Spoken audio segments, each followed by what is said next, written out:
എന്റെ ചോദ്യം അതാണ്, where do you feel safest? എവിടെയാണ് ഏറ്റവും സേഫസ്റ്റ് ആയി തോന്നുന്നത്? എന്താണ് നമ്മൾ ജനിച്ചു വീഴുമ്പോൾ നമുക്ക് ഏറ്റവും അത്യാവശ്യമായിട്ടുള്ളത്? You are not there for me but my friends are there for me എന്ന് പറയുന്നത് അതിൽ നിന്നാണ് വരുന്നത്. നിങ്ങൾ എന്നെ ക്രിട്ടിസൈസ് ചെയ്യത്ത് മാത്രമേ ഉള്ളൂ, പക്ഷെ എൻ്റെ കൂട്ടുകാരോ എൻ്റെ കൂടെ നിൽക്കും. അത് ഞാൻ തോറ്റാലും ശരി ജയിച്ചാലും ശരി അവരെൻ്റെ കൂടെ നിൽക്കും. നിങ്ങളുടെ മുന്നിൽ രണ്ട് ഭാവി ഫ്യൂച്ചർ ഓഫർ ചെയ്യാണ്. ഇമാജിൻ ചെയ്യണേ, ഞാനിത് പറയുമ്പോഴത്തേക്കും ഒരു ഫ്യൂച്ചർ എന്ന് പറയുന്നത് ഭയങ്കര സക്സസ്ഫുൾ ആയിട്ടുള്ള, ജീവിതത്തിൽ ഏത് ചുവട് വച്ചാലും ഒത്തിരി മെഡൽസ് കിട്ടുന്ന, എല്ലാവരും അറിയപ്പെടുന്ന, വലിയ പൊസിഷനും പവറും പേരും പ്രശസ്തിയുമുള്ള ഒരു വ്യക്തിയാണ് ഒരു ഫ്യൂച്ചർ എന്ന് പറയും. പക്ഷെ അതിൽ ഒരു ഗ്ലിഞ്ചുണ്ട്, ഒരു പ്രശ്നമുണ്ട്. ആ വ്യക്തിക്ക് ജീവിതത്തിൽ ഒരു പ്രശ്നം വന്നു കഴിഞ്ഞാൽ കൂടെ നിൽക്കാൻ ആൾക്കാരില്ല. It's okay, I can understand എന്ന് പറയാൻ ആൾക്കാരില്ല. വന്നിരുന്ന് സമാധാനിപ്പിക്കാൻ ആൾക്കാരില്ല. ഇതാണ് ഫ്യൂച്ചർ എ. ഒന്ന് ഇമാജിൻ ചെയ്യണം. ഭയങ്കര പ്രശസ്തിയാണ്, പേരാണ്, പത്രത്തിൽ ഉൾപ്പെടെ പേരാണ്, ആളെ ഇന്റർവ്യൂ ചെയ്യും, ഇതെല്ലാം നടക്കും കേട്ടോ. രണ്ടാമത്തെ ഫ്യൂച്ചർ എന്ന് പറയുന്നത് സാധാരണ ജീവിതമാണ്. പ്രശസ്തിയില്ല, പേരില്ല, ഒന്നുമില്ല, ആൾക്കാരായിട്ട് ആരും അറിയപ്പെടുന്ന ഒരു വ്യക്തിയൊന്നുമല്ല. പക്ഷേ ഒത്തിരി റിലേഷൻഷിപ്സ് ഉണ്ട്, നന്നായി ആൾക്കാരുമായി സംസാരിക്കും, വേറൊരു വ്യക്തിയുടെ വിഷമത്തിൽ കൂടെ നിൽക്കും, തിരിച്ച് വിഷമം വന്നാലും കൂടെ നിൽക്കും. ഇങ്ങനെയൊക്കെയുള്ള ഒരു ഫ്യൂച്ചറാണ്. ഇത് ഫ്യൂച്ചർ എ, ഇത് ഫ്യൂച്ചർ ബി. ഈ രണ്ട് ഫ്യൂച്ചർ ഞാൻ നിങ്ങളുടെ മുന്നിൽ ഓഫർ ചെയ്ത് കഴിഞ്ഞാൽ ഇവിടെ ഇരിക്കുന്ന കുട്ടികൾ ഏത് ഫ്യൂച്ചർ ആയിരിക്കും എടുക്കാൻ സാധ്യതയുള്ളത്? കൈപൊക്കാമോ? ഫ്യൂച്ചർ എ എടുക്കാൻ സാധ്യതയുള്ള ആൾക്കാർ കൈപൊക്കാമോ? Okay, future A. Future B, which is with lots of relationships. നിങ്ങളൊക്കെയോ? ഞാൻ പറഞ്ഞത് മനസ്സിലായല്ലോ അല്ലേ? ഫ്യൂച്ചർ ബി കുറേ ബന്ധങ്ങളുള്ള വളരെ ഓർഡിനറി ലൈഫാണ്. ചിലപ്പോൾ സൈക്കിളിലൊക്കെ ആയിരിക്കും യാത്രയില്ല, അല്ലെങ്കിൽ കാൽനടയായിട്ടായിരിക്കും, അല്ലെങ്കിൽ ബസ്സിലായിരിക്കും. അങ്ങനെയൊക്കെയുള്ള യാത്രകളേ ഉള്ളൂ. മെഴ്സിഡീസ് ബെൻസ് ഇല്ല, അതൊന്നുമില്ല. പക്ഷെ ഒത്തിരി സുഹൃത്ത് ബന്ധങ്ങളുണ്ട്, നല്ല ഡീപ്പായിട്ടുള്ള ബന്ധങ്ങളുണ്ട്. വിഷമം വന്നു കഴിഞ്ഞാൽ തന്നെ എന്ത് പറ്റി എന്ന് ചോദിക്കാനും അടുത്തിരിക്കാനും ആൾക്കാരുണ്ട്. അപ്പോൾ ഫ്യൂച്ചർ എ അനാമിക ചൂസ് ചെയ്യും എന്ന് പറഞ്ഞു. ബാക്കിയുള്ളവർ ഫ്യൂച്ചർ ബി. ആരെങ്കിലും ഫ്യൂച്ചർ എ വേറെ ആൾക്കാർ തെറ്റും ശരിയില്ല കേട്ടോ. നിങ്ങൾക്ക് ഇഷ്ടപ്പെട്ടത് ഏത് വേണമെങ്കിലും പറയാം, അതിൽ തെറ്റും ശരിയൊന്നുമില്ല. ഓക്കെ, അപ്പോൾ കുറച്ച് പേര് ഫ്യൂച്ചർ എ പറഞ്ഞു, ചിലർ ഫ്യൂച്ചർ, കൂടുതൽ ആൾക്കാർ ഫ്യൂച്ചർ ബി പറഞ്ഞു. ചിലരെല്ലാം ഏത് വേണം, ഏതാണെങ്കിലും കുഴപ്പമില്ല, എന്താണെങ്കിലും ഫ്യൂച്ചർ അല്ലേ, അതൊക്കെ വരുമ്പോൾ വരട്ടെ എന്നുള്ളൊരു ഭാവത്തോടെ ഇരിക്കുന്നുണ്ട്. എന്തായാലും എന്താ ശാസ്ത്രം പറയുന്നത് അല്ലേ? അതല്ലേ അറിയേണ്ടുന്നത്. നമ്മൾ ബേസ് ചെയ്യുമ്പോൾ ശാസ്ത്രീയമായി ഏത് ഫ്യൂച്ചറാണ് വേണ്ടുന്നത് എന്നും കൂടെ നമ്മൾ അറിയണം. അപ്പോൾ അതെന്താണെന്ന് നമുക്ക് നോക്കാം. സോ സയൻസ് എന്താണ് പ്രെഡിക്റ്റ് ചെയ്യുന്നത്? Leads to greater happiness, better health and even a longer ലൈഫിന് വേണ്ടി. ലോഞ്ചിവിറ്റി എന്നാണ് ഞങ്ങളുടെ ഭാഷയിൽ അതിനെ പറയുക. ലോഞ്ചിവിറ്റിക്ക് വേണ്ടിയിട്ട്, വളരെ ഹെൽത്തി ആയിട്ടുള്ള ലൈഫിന് വേണ്ടിയിട്ട് ശാസ്ത്രം എന്താണ് കണ്ടെത്തിയിരിക്കുന്നത്? ശാസ്ത്രീയമായി പഠനങ്ങൾ നടന്നിട്ടുണ്ട്. നമ്മൾ പലപ്പോഴും പറയും ബന്ധങ്ങൾ വേണം, ശക്തമായ ബന്ധങ്ങൾ വേണം, ഇങ്ങനെ സൈക്കോളജിസ്റ്റ്മാർ വന്ന് അല്ലെങ്കിൽ സൈക്കാട്രിസ്റ്റ്മാർ വന്ന് പറയാറുണ്ട്. പക്ഷെ എന്താണ് ശാസ്ത്രം കണ്ടെത്തിയിരിക്കുന്നത്? അതിൻ്റെ ബേസിസിൽ നമുക്ക് നോക്കാം. അപ്പം എൻ്റെ ടോപ്പിക്ക് അതിൻ്റെ ബേസിസിലുള്ളതാണ് ഞാൻ ഇന്ന് നടത്താൻ പോകുന്നത്. The science of human connection, why relationship matters more than we think എന്നുള്ളതാണ്. സത്യത്തിൽ മനുഷ്യനാവുക എന്നുള്ളതാണ്, മനുഷ്യത്വം ഉണ്ടാവുക എന്നുള്ളതാണ് ശാസ്ത്രത്തിൻ്റെ മുന്നിലുള്ള ഏറ്റവും വലിയ ചോദ്യം. ആ ചോദ്യത്തിനുള്ള ഉത്തരവാണ് നമ്മൾ ഇന്ന് തേടാൻ പോകുന്നത്. ശാസ്ത്രത്തിൽ നിന്നുകൊണ്ട് തന്നെ തേടാൻ പോവുകയാണ് ആ ചോദ്യത്തിനുള്ള ഉത്തരം. വാട്ട് മേക്സ് എ ഹ്യൂമൻ, ഒരു മനുഷ്യത്വമുള്ള വ്യക്തി എന്ന് പറഞ്ഞു കഴിഞ്ഞാൽ എന്താണ്, അതെങ്ങനെയായിരിക്കണം കാണേണ്ടത്? അതിനുള്ള ഉത്തരവാണ് നമ്മൾ ഇന്ന് തേടാൻ പോകുന്നത്. എത്ര പേര് 3 Idiots കണ്ടിട്ടുണ്ട്? ഒരാൾ കണ്ടിട്ടുണ്ട്, മേധ. രണ്ടാമത്തെ ആള്, കുറച്ച് പേര് 3 Idiots കണ്ടിട്ടുണ്ട് അല്ലേ? കുട്ടികൾ കുറവാന്ന് തോന്നുന്നു 3 Idiots കണ്ടിട്ടുള്ളത്. എൻ്റെയൊക്കെ ഡിഗ്രി PG ടൈമിൽ ഏറ്റവും കൂടുതൽ ഞങ്ങളൊക്കെ ആഹ്ലാദിച്ചൊരു സിനിമയാണ് 3 Idiots എന്ന് പറയുന്നത്. അപ്പൊ 3 Idiotsൽ ഈ 4 ക്യാരക്ടേഴ്സ് ഓർക്കുന്നുണ്ടോ? ആരൊക്കെ ഓർക്കുന്നുണ്ട്? ഓക്കെ, കുറച്ച് പേരെങ്കിലും ഒക്കെ ഓർക്കുന്നുണ്ട്. ഇല്ലെങ്കിൽ ഞാനൊന്ന് ബ്രീഫായിട്ട് പറയാം, നമ്മുടെ ടോക്കിന് അധികം കഥയിലേക്ക് പോകാനുള്ള സമയമില്ല. അമീർ ഖാന്റെ ക്യാരക്ടർ റാഞ്ചോ എന്ന് പറയുന്ന ക്യാരക്ടർ, അദ്ദേഹത്തിന്റെ 2 കൂട്ടുകാര് ഫർഹാനും രാജു, മാധവനും ശർമ്മനും അഭിനയിക്കുന്ന 2 ക്യാരക്ടേഴ്സാണ്. അവരൊരു എഞ്ചിനീയറിംഗ്, വളരെ പ്രശസ്തമായ ഒരു എഞ്ചിനീയറിംഗ് കോളേജിൽ, എല്ലാവരും പോയി കാണണം കേട്ടോ, ഭയങ്കര രസമുള്ള ഒരു സിനിമ. എന്തായാലും ഈ സിനിമയിൽ കണ്ടിട്ടുള്ളവരോട് ചോദിക്കട്ടെ, ഈ സിനിമയിൽ ഏറ്റവും നന്നായി നോളജ് ഉള്ള വ്യക്തി ആരാണ്? റാഞ്ചോ ആണ് അല്ലേ? അമീർ ഖാൻ അവതരിപ്പിക്കുന്ന റാഞ്ചോ എന്ന് പറയുന്ന ക്യാരക്ടറാണ്. ഏറ്റവും സന്തോഷവാൻ ആരാണ്? അതും അമീർ ഖാൻ തന്നെയാണ്, റാഞ്ചോ തന്നെയാണ്. ഇതിലെ വേറൊരു കോൺട്രാസ്റ്റിംഗ് ക്യാരക്ടറാണ് അവര് സൈലൻസർ എന്ന് വിളിക്കുന്ന ചതുർ എന്ന് പറയുന്ന ക്യാരക്ടർ. ഇവര് തമ്മിലുള്ള, നിങ്ങൾ ഇന്ന് സിനിമ പോയി കാണണം, ഞാൻ എന്തുകൊണ്ടാണ് ഈ കഥ പറഞ്ഞത് എന്ന് അപ്പൊ മനസ്സിലാവും. ഈ ചതുർ എന്ന് പറയുന്ന ആള് സ്ഥിരമായി കമ്പാരിസണിലാണ്. ഞാൻ ആരേക്കാൾ ബെറ്ററാണ്, ഈ അമീർ ഖാന്റെ ക്യാരക്ടറിനേക്കാൾ ഞാൻ ഏറ്റവും വലുതായി ഓടിയെത്തണം. എന്തിനു വേണ്ടിയിട്ടാണ്? അവിടുത്തെ വൈറസ് എന്ന് പറയുന്ന അധ്യാപകന്റെ പ്രശസ്തി കിട്ടാൻ വേണ്ടി എത്രയും പെട്ടെന്ന് ഓടിയെത്തണം. എപ്പോഴും കൂടെയുള്ള ആൾക്കാരുമായി ഇങ്ങനെ കമ്പാരിസണിലാണ്, ഒരു ഭയത്തിലാണ്, എപ്പോഴും ഒരു ആങ്സൈറ്റിയിലാണ്, ആ കോമ്പറ്റീഷന്റെ ആങ്സൈറ്റിയിലാണ് ഈ സൈലൻസർ ജീവിക്കുന്നത് മൊത്തം.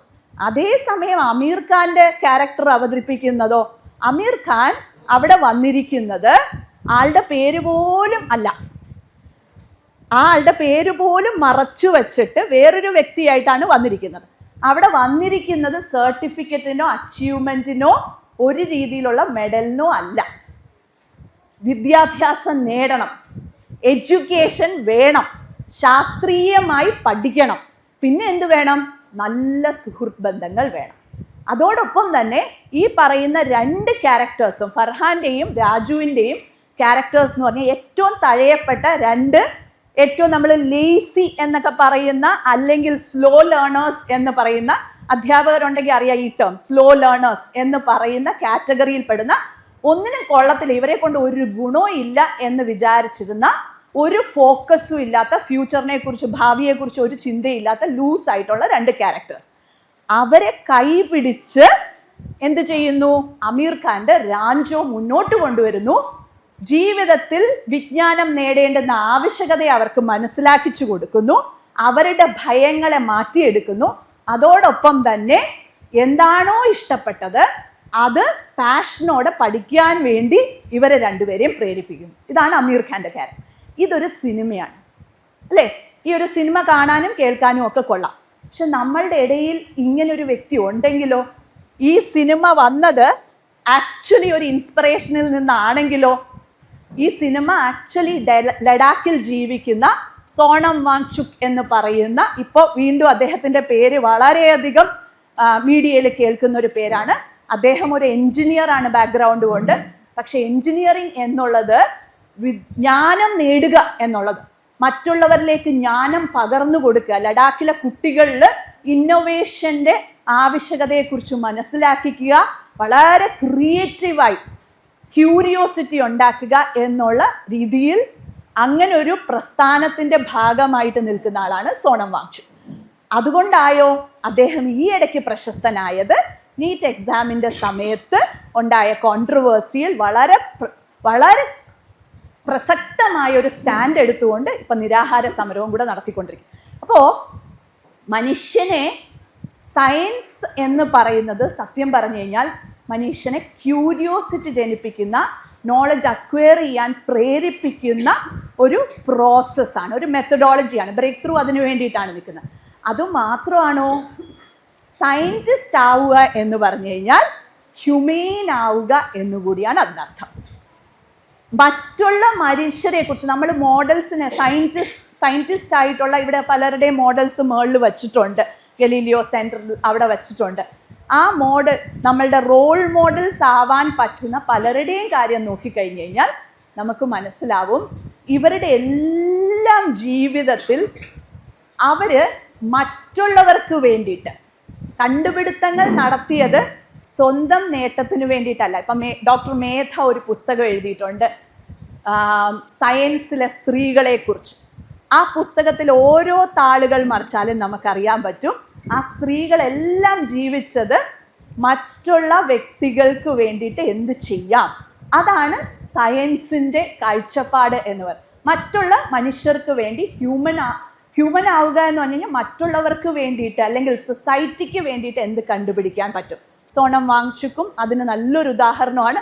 ഇത് ആക്ച്വലി ഈ 3 Idiots എന്ന് പറയുന്ന സിനിമ ഇദ്ദേഹത്തിൻ്റെ ലൈഫ് സ്റ്റോറിയിൽ നിന്ന് ഇൻസ്പിറേഷനായിട്ട് വന്നതാണ്. ഇനി ഞാനൊരു കാര്യം ചോദിക്കട്ടെ. ഈ കുഞ്ഞുവാവ, എൻ്റെ കയ്യിലിരിക്കുന്ന കുഞ്ഞുവാവയുണ്ടല്ലോ, മറ്റത് എൻ്റെ മകൻ തന്നെയാണ്. ഈ കുഞ്ഞിനെ ഒന്ന് ശ്രദ്ധിച്ചേ. എന്താണ് നമ്മൾ ജനിച്ച് വീഴുമ്പോൾ നമുക്ക് ഏറ്റവും അത്യാവശ്യമായിട്ടുള്ളത്? ജനിച്ച് വീഴുമ്പോൾ ഏറ്റവും അത്യാവശ്യമായിട്ടുള്ള ഈ കുഞ്ഞിന് വേണ്ടുന്നത് എന്താണ്? ഇപ്പം ഈ കുഞ്ഞ് 1.5 മാസമായിട്ടുള്ള ഒരു കുഞ്ഞാണ് എൻ്റെ കയ്യിലിരിക്കുന്നത്. ആദ്യത്തെ പടത്തിൽ എന്താ അത്യാവശ്യം? Very good. ആരാ അത് പറഞ്ഞേ? വേറെ ആരും കൂടെ പറഞ്ഞതുപോലെ തോന്നി. കെയറിങ് ആണ്. നമ്മൾ വിചാരിക്കും പാലാണ്, പാൽ ഉറപ്പായിട്ടും വേണം, ഉറപ്പായിട്ടും നല്ല കംഫർട്ട് വേണം. പക്ഷെ ഏറ്റവും അത്യാവശ്യമായിട്ടുള്ള സംഗതി ശാസ്ത്രം കണ്ടെത്തിയിരിക്കുന്നതെന്ന് പറയുന്നത് കണക്ഷൻ വേണം, ഹ്യൂമൻ കണക്ഷൻ വേണം. ഈ കണക്ഷൻ എന്ന് പറയുന്നത് കരഞ്ഞു കഴിഞ്ഞാൽ ഓടിച്ചെന്ന് അമ്മ എടുക്കുന്നു, അല്ലെങ്കിൽ അച്ഛൻ എടുക്കുന്നു, അല്ലെങ്കിൽ ഗ്രാൻഡ് മദർ എടുക്കുന്നു എന്ന് പറഞ്ഞു കഴിഞ്ഞാൽ നമ്മൾ പോലും അറിയാതെ നമ്മളുടെ തലച്ചോറിൽ അതിൻ്റെ കണക്ഷൻസ്, ന്യൂറൽ കണക്ഷൻസ് എസ്റ്റാബ്ലിഷ് ചെയ്യുന്നുണ്ട്. നമ്മൾ പോലും അറിയാതെ കരയുമ്പോൾ കംഫർട്ട് ചെയ്യാൻ, കണക്റ്റ് ചെയ്യാൻ ഒരാളുണ്ടാവുന്നു. നമ്മൾ പോലും അറിയാതെ നമുക്കൊരു കരച്ചിൽ വന്നു കഴിഞ്ഞാൽ ഇറ്റ് ഈസ് ഓക്കെ എന്ന് പറയാൻ ഒരാൾ ഉണ്ടാവുന്നു. നമ്മൾ പോലും അറിയാതെ നമ്മളുടെ ഇമോഷൻസിനെ, വികാരങ്ങളെ റെഗുലേറ്റ് ചെയ്യാൻ ആൾക്കാരുണ്ടാവുന്നു. ചുറ്റുപാടും സേഫാണ്. ഈവൻ ഞാൻ ഭയപ്പെട്ടാലും, ഒരു ശബ്ദം കേട്ട് കുട്ടി ഞെട്ടിയാലും അല്ലെങ്കിൽ കുട്ടി കരഞ്ഞാലും ഓടിപ്പോയി എടുക്കുന്ന ആൾക്കാരുണ്ടാവുക എന്ന് പറഞ്ഞു കഴിഞ്ഞാൽ ആദ്യത്തെ neural connection of safety and സെക്യൂരിറ്റിയാണ്. നമ്മൾ വിചാരിക്കും ഇത് നമ്മൾ അറിയാറില്ലല്ലോ. പക്ഷേ ഇതിൻ്റെ സയൻസ് ഇപ്പം ശാസ്ത്രീയമായി തന്നെ പഠനങ്ങൾ തെളിയിച്ചിട്ടുള്ളത് ലക്ഷക്കണക്കിന് ന്യൂറോൺസ് ആണ് കണക്റ്റഡ് ആവുന്നത്. ഓരോ സന്ദർഭത്തിലും കുട്ടി കരയുമ്പോൾ ഓടിപ്പോയി അമ്മ എടുക്കുന്നതോ അല്ലെങ്കിൽ അച്ഛൻ എടുക്കുന്നതോ കംഫർട്ട് ചെയ്യുന്നതോ അതിനെ ഇംപ്ലിസിറ്റ് മെമ്മറി എന്നാണ് ഞങ്ങളുടെ ഭാഷയിൽ പറയുന്നത്. നമ്മൾ പോലും അറിയില്ല അങ്ങനൊരു മെമ്മറി നമ്മളുടെ തലച്ചോറിൽ ഫോം ചെയ്യുന്നത്. അത് നമുക്ക് പിന്നീട് തിരിഞ്ഞ് ചിന്തിക്കുമ്പോൾ ഇങ്ങനൊരു സംഭവം ഉണ്ടായിട്ടുണ്ടോ എന്ന് അറിയാൻ പറ്റില്ല. കാരണം അങ്ങനൊരു മെമ്മറി ഫോർമേഷൻ ഉണ്ടായിട്ടുള്ളതായിട്ട് കുട്ടികൾക്ക് അറിയില്ല.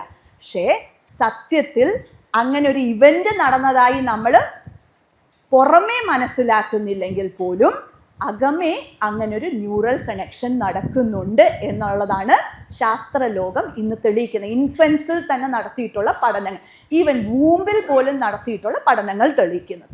സോ എന്താണ്, നമ്മൾ ശരിക്കും പറഞ്ഞു കഴിഞ്ഞാൽ നമ്മൾ മാത്തമാറ്റിക്സ് പഠിക്കുന്നതിന് മുന്നേ നമ്മൾ പഠിക്കുന്നത് ഫേസ് റെക്കഗ്നൈസ് ചെയ്യാനാണ്, അല്ലേ? ഫേസിൽ നോക്കി ഒരു ചിരി, കുഞ്ഞിൻ്റെ മുഖത്ത് നോക്കി കണ്ണി നോക്കിയുള്ള ചിരി, അതാണ് ഫേസ് റെക്കഗ്നിഷന് കാരണമാവും. നമ്മൾ ലാംഗ്വേജ് പഠിക്കുന്നതിനൂടെ സ്നേഹത്തെക്കുറിച്ച് പഠിക്കുന്നുണ്ട്, അല്ലേ? നമ്മുടെ ചുറ്റുപാടുമുള്ള ആൾക്കാർ സ്നേഹം കാണിക്കുന്നതിനെക്കുറിച്ച് പഠിക്കും. നമ്മൾ പ്രോബ്ലംസ് സോൾവ് ചെയ്യുന്നതിന് മുന്നേ വേറൊരു വ്യക്തി, നമ്മളുടെ ഏറ്റവും പരിഗണനയിലുള്ള വ്യക്തി നമുക്ക് വേണ്ടി ഇമോഷൻസ് റെഗുലേറ്റ് ചെയ്ത് തരുന്നുണ്ട്, വികാരങ്ങളെ കൺട്രോൾ ചെയ്ത് തരുന്നുണ്ട്. അതിനെയാണ് കോ റെഗുലേഷൻ എന്ന് പറയും.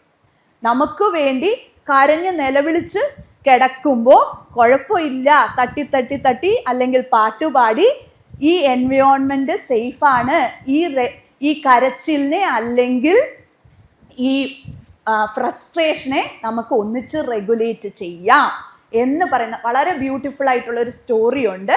ആംഗ്രി അക്കു എന്ന് പറയും. ഞാനൊരു സ്റ്റോറി ടെല്ലർ കൂടിയാണ്. ഇന്ന് കഥ പറയണം, ഏറ്റവും അവസാനം കഥ പറയാം. ഈ കഥ പറയാൻ തുടങ്ങിക്കഴിഞ്ഞാൽ ഞാൻ നീട്ടിക്കൊണ്ടു പോകും. ആംഗ്രി അക്കു എന്ന് പറയുന്ന ഒരു സ്റ്റോറി ഉണ്ട്. എല്ലാവർക്കും പോയി, അമ്മമാർ പ്രത്യേകിച്ചും, അല്ലെങ്കിൽ പേരൻസ്, അമ്മമാരെന്നുള്ളതല്ല പേരൻസ് പ്രത്യേകിച്ചും, അല്ലെങ്കിൽ കുട്ടികളെ സംരക്ഷിക്കുന്ന ആൾക്കാർ പ്രത്യേകിച്ചും വായിച്ചിരിക്കേണ്ടുന്ന ഒരു സ്റ്റോറിയാണ് ആംഗ്രി അക്കു എന്ന് പറയുന്ന സ്റ്റോറി. പ്രഥം ബുക്സിന്റെ വളരെ ചെറിയൊരു പുസ്തകമാണ്. എങ്ങനെയാണ് കോ റെഗുലേഷൻ നടത്തേണ്ടത്? ഒരു ഭയങ്കര ചൂടായിട്ട് പൊട്ടിത്തെറിക്കാൻ നിൽക്കുന്ന ഒരു പെൺകുട്ടിയെ വളരെ സാധാരണക്കാരനായ ഒരു അച്ഛൻ എങ്ങനെയാണ് തണുപ്പിക്കുന്നത്, ആർട്ടിലൂടെ തണുപ്പിക്കുന്നത്. റോയ്ച്ച മാമൻ ഇവിടെ ഇരിപ്പുണ്ട്. ആർട്ടിൻ്റെ പ്രസക്തിയിലൂടെ തണുപ്പിക്കുന്നത് എന്നാണ് അത് കാണിക്കുന്നത്. കോ റെഗുലേഷൻ എന്നാണ് അത് പറയുന്നത്. അപ്പം ആ കോ റെഗുലേഷൻ നമ്മൾ ജനിച്ചു വീണ് കുറച്ച് നാളിനുള്ളിൽ തന്നെ ഇമോഷൻ, വികാരങ്ങളെ നമുക്ക് റെഗുലേറ്റ് ചെയ്യാൻ നമുക്ക് ചുറ്റുപാടുമുള്ള ആൾക്കാർ സഹായിക്കുക. അതുകൊണ്ട് തന്നെ ഒരു കുഞ്ഞിൻ്റെ ബ്രെയിൻ ഡെവലപ്പ് ചെയ്യുന്നത് കോൺവെർസേഷനിലൂടെയും റിലേഷൻഷിപ്പിലൂടെയാണ്. Millions of neurons get connected when they feel safe, when they are taken care, and when they are crying you run and take them or make them safe and secure. അതാണ് ആദ്യത്തെ connection. മനുഷ്യരുമായിട്ടുള്ള ഒരു മനുഷ്യ സമൂഹമായി മാറുന്നതിൻ്റെ ആദ്യത്തെ connection എന്ന് പറയുമ്പോൾ ജനിച്ചു വീഴുന്നതിന് മുന്നേ തന്നെ തുടങ്ങുന്ന ഒരു സംഗതിയാണ്. ഇനി എല്ലാവരോടുമുള്ള ചോദ്യം, എല്ലാവർക്കും ഇച്ചിരി ചോദിക്കുമ്പം ഉത്തരം പറയാൻ മറുപടിക്ക് ബുദ്ധിമുട്ടാണെന്ന് തോന്നുന്നു.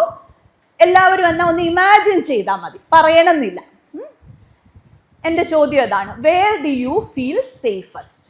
എവിടെയാണ് ഏറ്റവും സേഫസ്റ്റായി തോന്നും? എല്ലാവർക്കും ഇമാജിൻ ചെയ്യാം. ചെറുത് വലുത് എന്നൊന്നും വ്യത്യാസമില്ലാതെ എവിടെയാണ് സുരക്ഷിതത്വം ഞാൻ അനുഭവപ്പെടുന്നത് എന്നൊന്ന് മനസ്സിൽ വിചാരിക്കാവോ? വീട്ടിൽ. ഓക്കെ, ശരി. വേറെ? Nearest kith and kin. Okay, വേറെ?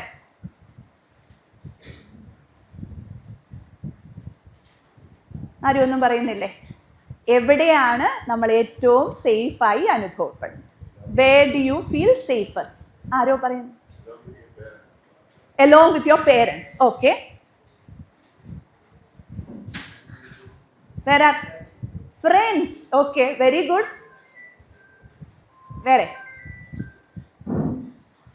Okay, ഫ്രണ്ട്സിൻ്റെ കൂടെ എവിടെ? എല്ലായിടത്തും. ഓക്കെ, ഏതെങ്കിലും നമ്മൾ അവിടെ കാണുന്നത്, ഇപ്പം നിങ്ങളെല്ലാം മനസ്സിൽ വിചാരിച്ചപ്പോഴേ അവിടെ കാണുന്നത് ഒരു സ്ഥലമാണോ അതോ വ്യക്തികളെയാണ്? എന്തോ? വ്യക്തികളെയാണ് അല്ലേ, അല്ലാതെ സ്ഥലമല്ലല്ലോ. ഇപ്പോൾ ഫോർ എക്സാമ്പിൾ എനിക്ക് എൻ്റെ വീടാണ് സേഫ് എന്ന് പറയുമ്പോഴും അവിടെ ഉണ്ടായ എൻ്റെ അനുഭവങ്ങൾ, എന്തനുഭവങ്ങൾ? വ്യക്തികളുമായിട്ടുണ്ടായ റിലേഷൻഷിപ്പ് എക്സ്പീരിയൻസസ്, ആ അനുഭവങ്ങളാണ് എനിക്ക് സേഫ്റ്റി തരുന്നത്. അല്ലാതെ ഈ ബിൽഡിംഗ് ആണോ എനിക്ക് സേഫ്റ്റി തരുന്നത്? ഈ ചെയർ ആണോ എനിക്ക് സേഫ്റ്റി തരുന്നത്? അല്ലെങ്കിൽ ഒരു പുസ്തകം എന്നുള്ളതാണോ? ആ പുസ്തകത്തിലൂടെയും നമ്മൾ ആ പുസ്തകം വായിക്കുമ്പോൾ ആ മനുഷ്യരെ ഇമാജിൻ ചെയ്യുന്നത് കൊണ്ടാണ് നമുക്ക് സേഫ്റ്റി തരുന്നത് അല്ലേ? അപ്പോൾ where do you actually feel safest is in human relationship. അത് വളരെ പ്രസക്തമാണ്. നമ്മൾ പലപ്പോഴും പറയും where do you feel safest എന്ന് പറയുമ്പോൾ ഒരു കോഫി ഷോപ്പാണ്. മോൻ പറഞ്ഞതുപോലെ തന്നെ കോഫി ഷോപ്പ് ആയിരിക്കാം, പക്ഷെ അവിടെയും വ്യക്തികളുമായിട്ടുള്ള കോഫി ഷോപ്പായിരിക്കും അല്ലേ? വ്യക്തികളുമായിട്ടുള്ള കണക്ഷൻസിൽ നിന്നാണ് നമുക്ക് സേഫായിട്ട് ഫീൽ ചെയ്യും. ഓക്കെ, സോ ഞാൻ നിങ്ങളെ എഗെയിൻ ഒരു വലിയ സയൻറ്റിസ്റ്റിൻ്റെ വർക്കിലേക്ക് കൊണ്ടുവരികയാണ്.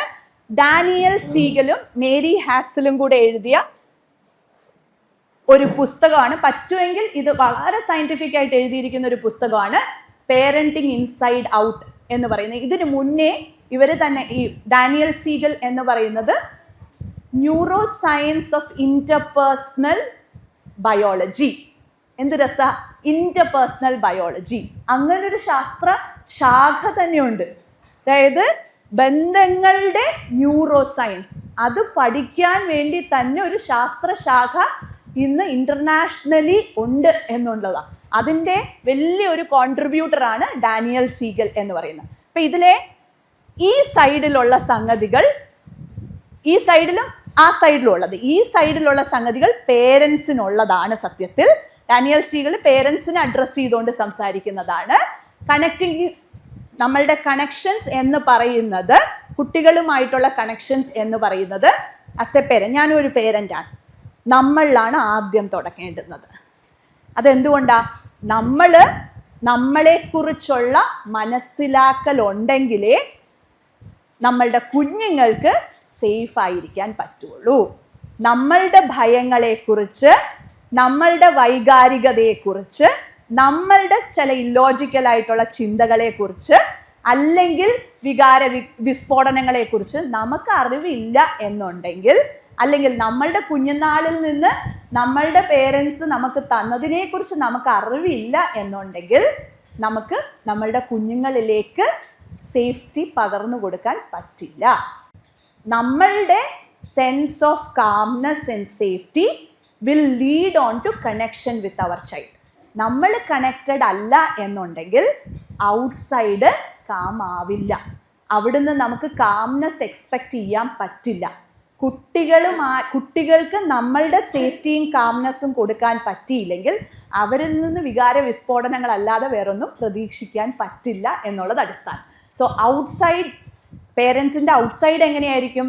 Feel safe, they will feel, കുട്ടികൾക്ക് സേഫായി ഫീൽ ചെയ്യും.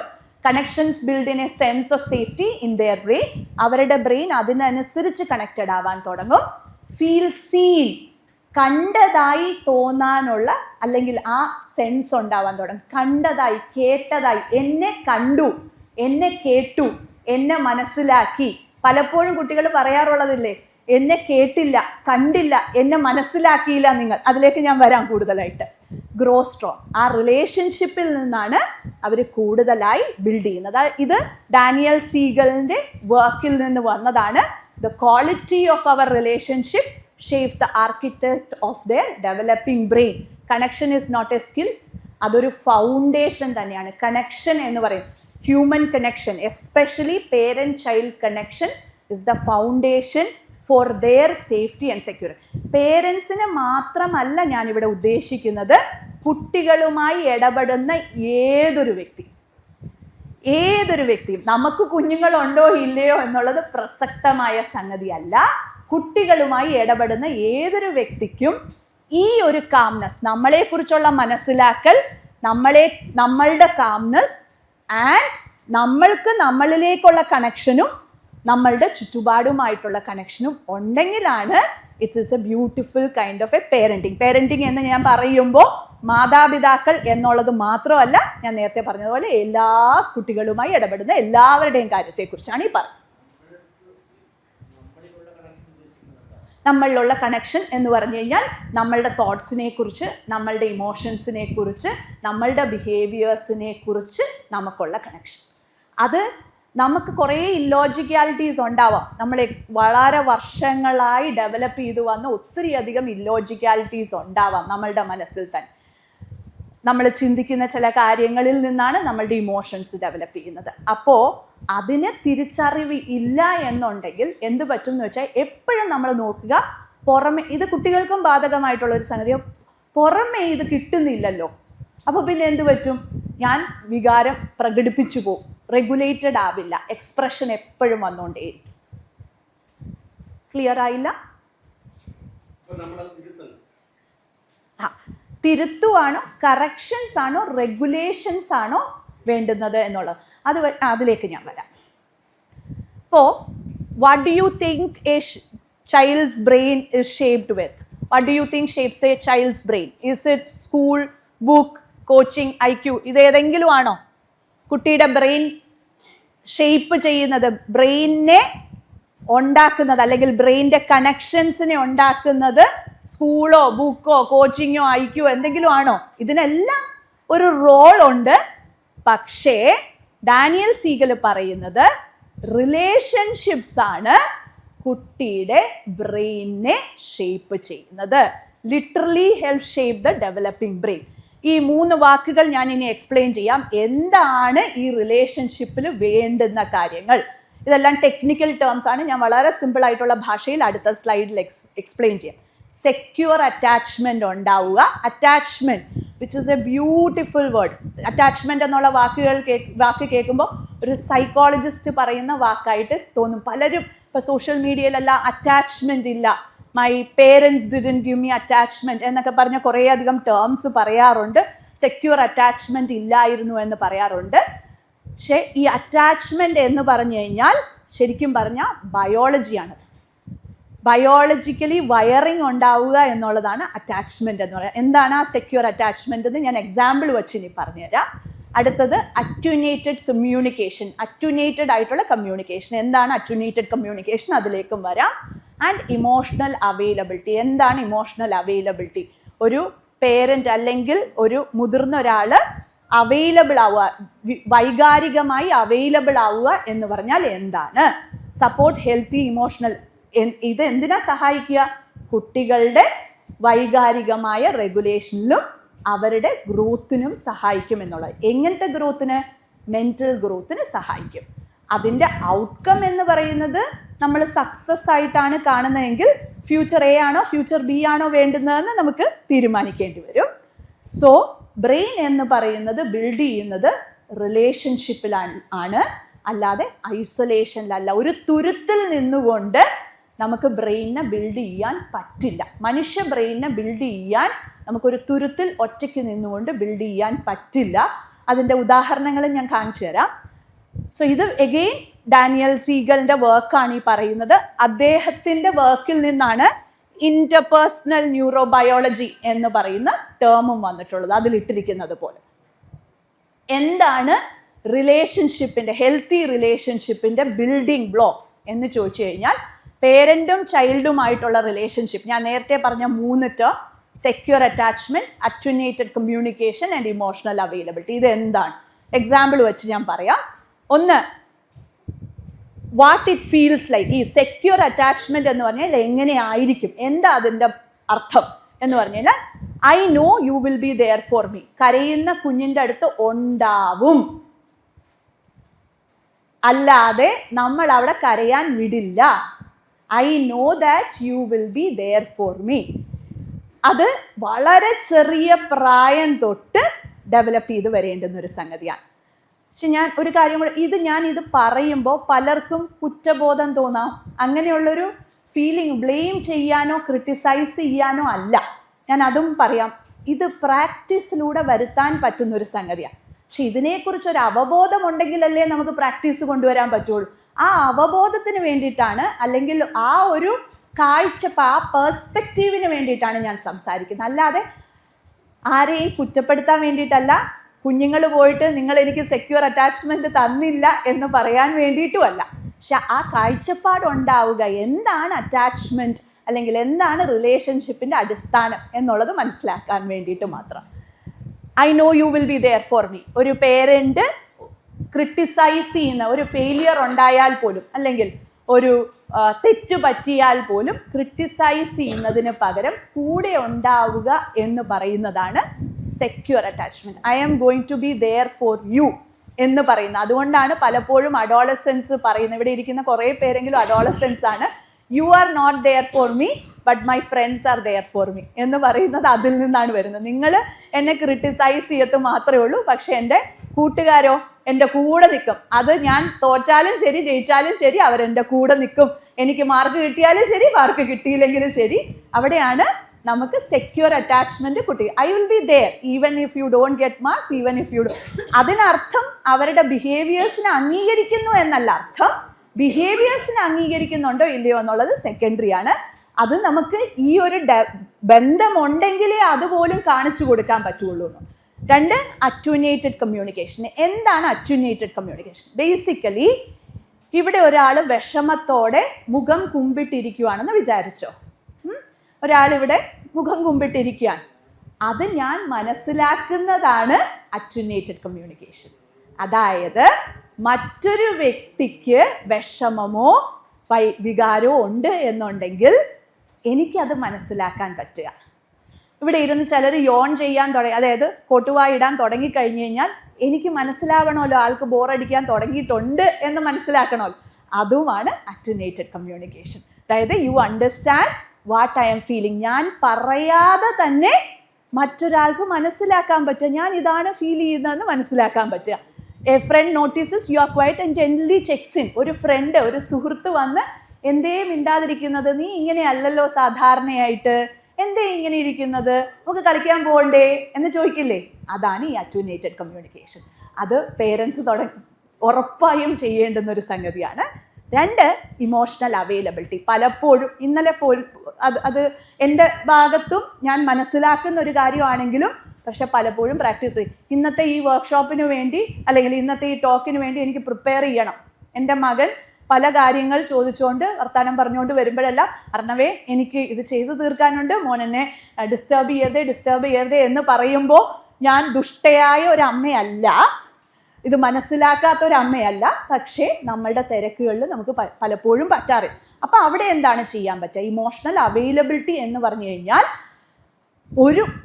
എല്ലാ ദിവസവും നമുക്ക് കുറച്ച് സമയമെങ്കിലും കുട്ടികൾക്ക് വേണ്ടി മാറ്റിവെക്കാൻ പറ്റുക. അവിടെ മൊബൈൽ ഉണ്ടാവാൻ പാടില്ല, പുസ്തകങ്ങൾ ഉണ്ടാവാൻ പാടില്ല, വേറെ കുക്കിംഗ് ഉണ്ടാവാൻ പാടില്ല, വേറെ യാതൊരു വിധ ഡിസ്ട്രാക്ഷനും ഇല്ലാതെ കുട്ടികൾക്ക് വേണ്ടി അതിനെ ക്വാളിറ്റി ടൈം എന്ന് വേണമെങ്കിൽ പറയാം.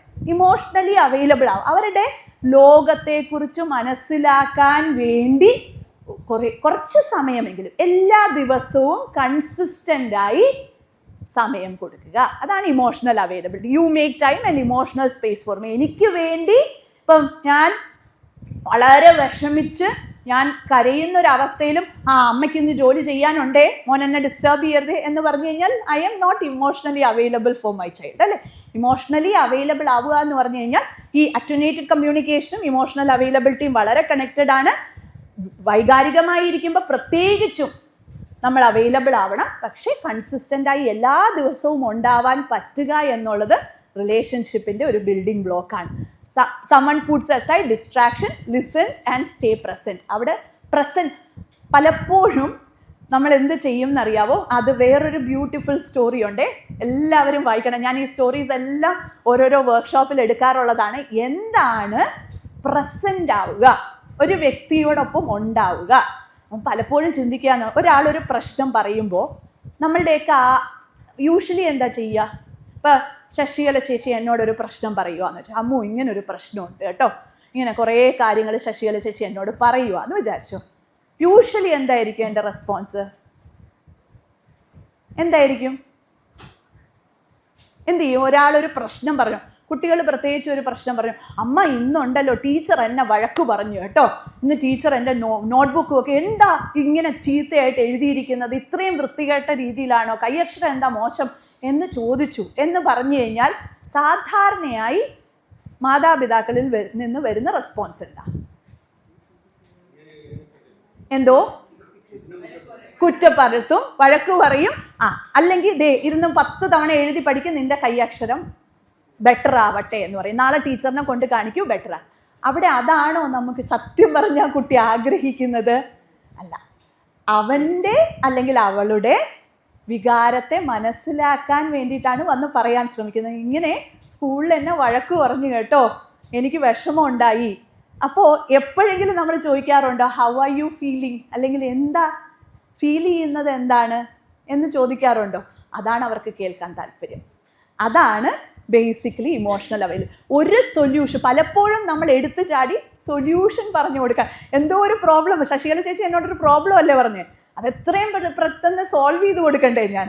അല്ലെങ്കിൽ എങ്ങനെയാണ് ഞാനൊരു നല്ല സുഹൃത്താവുക? അതേ അല്ല, ഞാൻ അവിടെ ഉണ്ടാവുക, ഞാൻ കൂടെ ഉണ്ടാവുക, കേൾക്കുക, പ്രസൻ്റ് ആവുക, വേറെ എല്ലാം മാറ്റിവെച്ച് കൂടെ ഉണ്ടാവുക, അതേ ആഗ്രഹിക്കുന്നു അല്ലേ ശശികല ചേച്ചി? അതല്ലേ ആഗ്രഹിക്കുള്ളൂ.